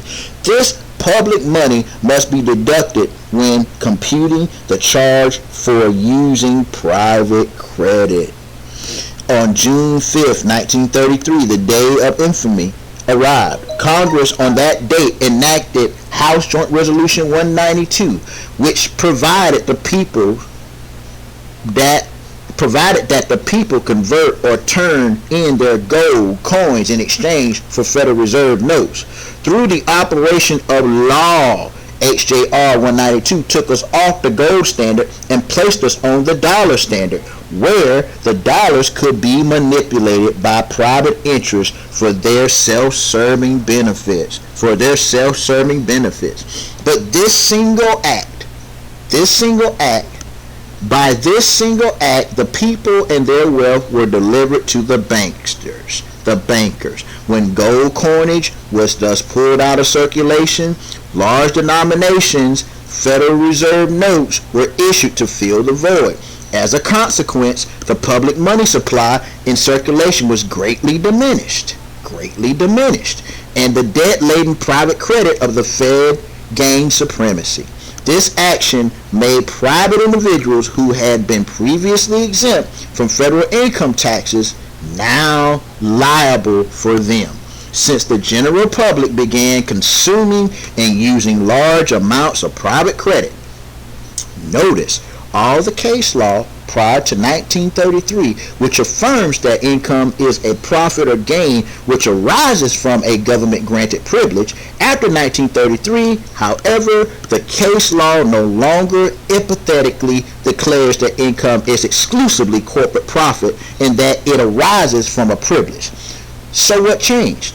2 years after HJR 192, Congress passed the Social Security Act, which the Supreme Court upheld as a valid act imposing a valid income tax. You can see this on Charles C. Stewart of March Company versus David, 301 United States Statute 548 in the year 1937. It is no accident that the United States is without a dollar unit coin. In recent years, the Eisenhower dollar coin received widespread acceptance, but the Treasury minted them in limited numbers, which encouraged hoarding. The same fate befell the Kennedy half dollars, which circulated as silver sandwich clads between the 1965 and 1969. Those are the silver ones that you want, the 1965 and 1969, and were hoarded for their intrinsic value and not spent. Next came the Susan B. Anthony dollars, an awkward coin which was instantly rejected as planned. The remaining unit is the privately issued Federal Reserve note unit dollars, which with no viable competitors. Back in 1935, the Fed had persuaded the Treasury to discontinue minting silver dollars because the public preferred them over dollar bills. The public money system had become awkward, discouraging its use. And this is no accident. It was planned that way. The major purpose behind the 16th Amendment was to give Congress authority to enforce private law collections of revenue. Congress had the plenary power to collect income taxes arising from government-granted privileges long before the 16th Amendment was ratified. The amendment was unnecessary except to give Congress the added power to enforce collections under private law, i.e. income tax from wherever source. So the Fed got its amendment and its private income tax, which is a banker's dream, but a nightmare for everyone else. Though the combined operations of the Fed and HJR 192, the United States pays exorbitant interest whenever it uses its own money deposited with the Fed, and the people pay outrageous income taxes for the privilege of living and working in their own country, robbed of their wealth and separated from their rights, laboring under the tax system written by the cabal of loan shark banksters and rubber stamped by a spineless Congress. Watch this. Congress has the power to abolish the Federal Reserve System and thus destroy the private credit system. However, the people have it within their power to strip the Fed of its power, rescind private credit, and get the bankers to pay off the national debt should Congress fail to act. The key to all this is Title 12 United States Code 411, which declares that Federal Reserve notes shall be redeemable in lawful money at any Federal Reserve bank. Lawful money is defined as all the coins, notes, bills, bonds, and securities of the United States. And this is under Juilliard versus Greenman. Statute 110, United States 421, 448 under 1884. Whereas public money is lawful money declared by Congress as legal tender for debts. That's under 31 Statute United States 5103 and 524 Federal 2nd District 628 under 1974. Anyone can present Federal Reserve notes to any Federal Reserve bank and demand redemption in the public money, i.e. legal tender, United States notes and coins. A federal Reserve note is a fixed obligation or evidence of an indebtedness which pledges redemption, and that's under 12 United States Statute 411. In what? Public money to the note holder. The Fed maintains a ready supply. The Feds maintain a ready supply of United States notes in $100 denominations for redemption purposes, should it be required. And coins are available to satisfy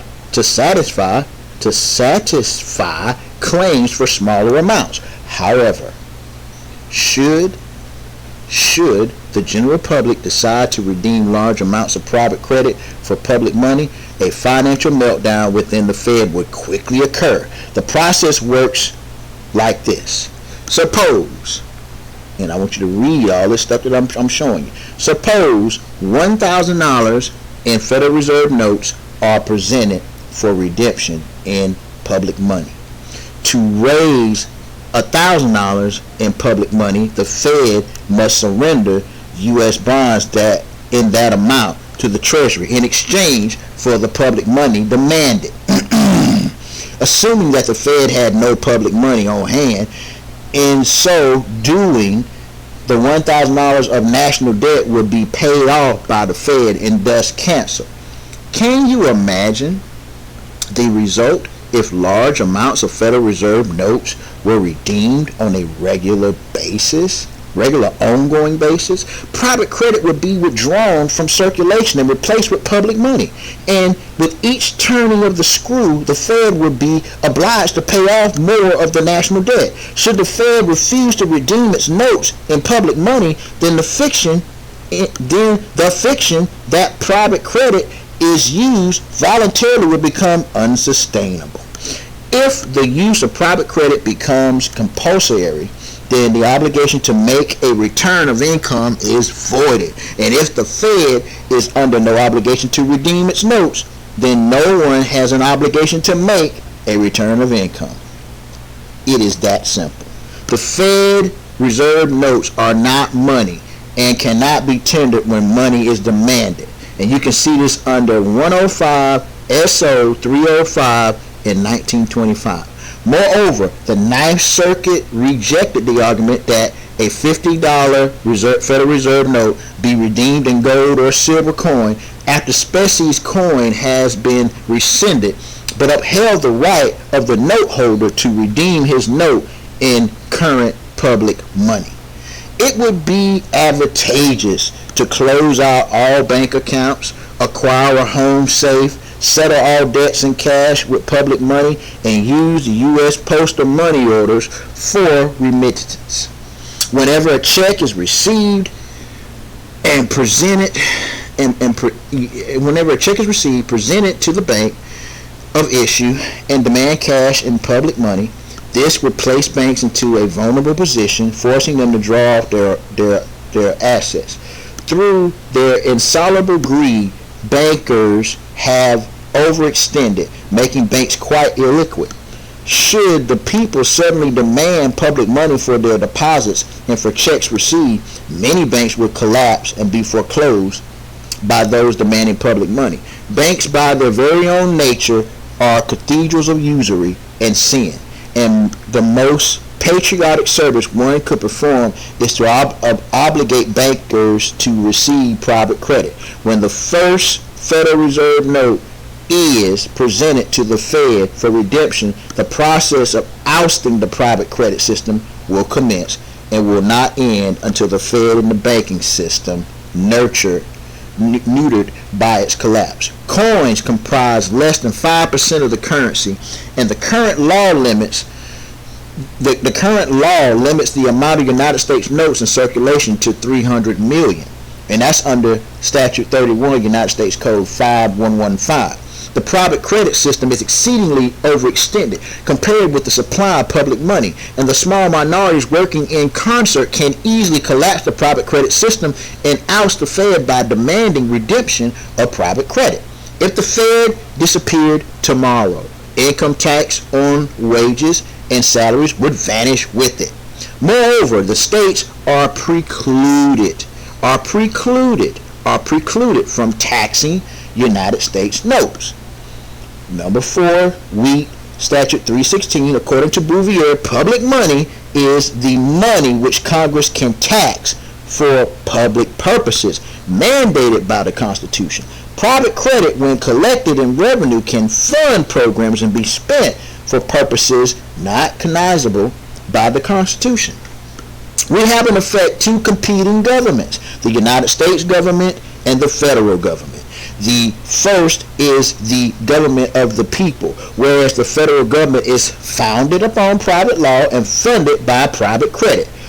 What we really have is private government. Federal agencies and activities funded by the private credit system include Social Security, bailout loans to banksters, VIA to IMF, bailout loans to Chrysler, loans to students, FDIC, FBI, supporting the UN, foreign aid funding, undeclared wars, etc., all which would be unsustainable if funded by taxes raised pursuant to the Constitution.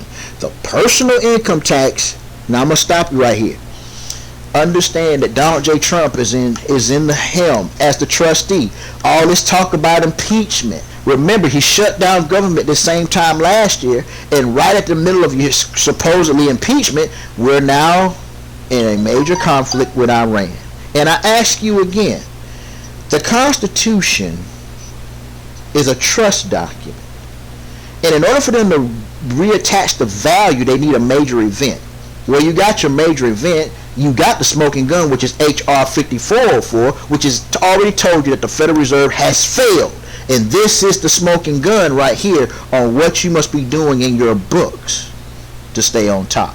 See, the personal income tax is not a true tax, but rather an obligation or burden which is voluntarily assumed, since revenue is raised through voluntary contributions and can be spent for the purposes unknown to the Constitution. See, notice how the IRS declares in its publications that everyone is expected to contribute his fair share. True taxes must be spent for public purposes, which the Constitution recognizes. Taxation for the purpose of giving or loaning money to private business expenditures or enterprises or individuals is illegal.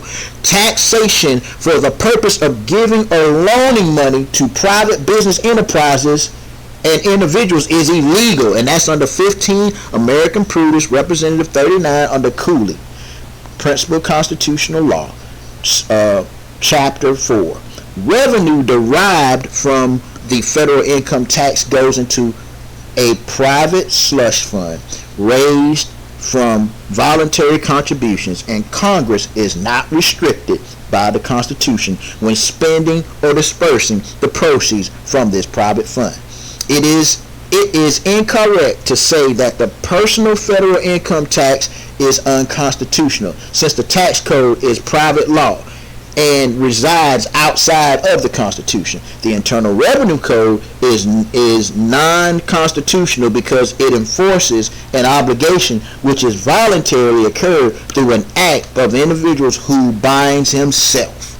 Fighting the Internal Revenue Code on constitutional grounds is wasted energy. The way you bring it all down is to attack the Federal Reserve System and its banking cohorts by demanding that private credit be redeemed or by convincing Congress to abolish the feds. Never forget that the private credit is funding the destruction of our country. Now, this was done in 1984. And those of you that don't understand the significance of 1984, let's just say that there was a memorandum that was passed that talked about the 16th Amendment not being properly ratified, and someone applied for a total refund. And it was done quickly and as quietly as possible. I won't share that document in this particular presentation, but those of you that actually been a part of trustee training and civics classes have heard me go over that documentation over and over and over and over again. Now that you're starting to see that you're no longer in Kansas anymore, I hope this is starting to make sense to you.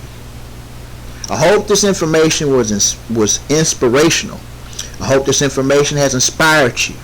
I hope this information has enlightened you to move forward in your current capacity. The next video, we're going to get more of the same, and we're going to continue to grow. But I appreciate everybody's time and energy, family. Remember, without you guys, there will be no us. So as long as you keep doing what you're doing, we're not going anywhere. No, we're not done. This is just the first part of accounting and accountability. In order for you to know where you're going, you have to know where you came from. So keep listening, because if you listen long enough, you just might learn something.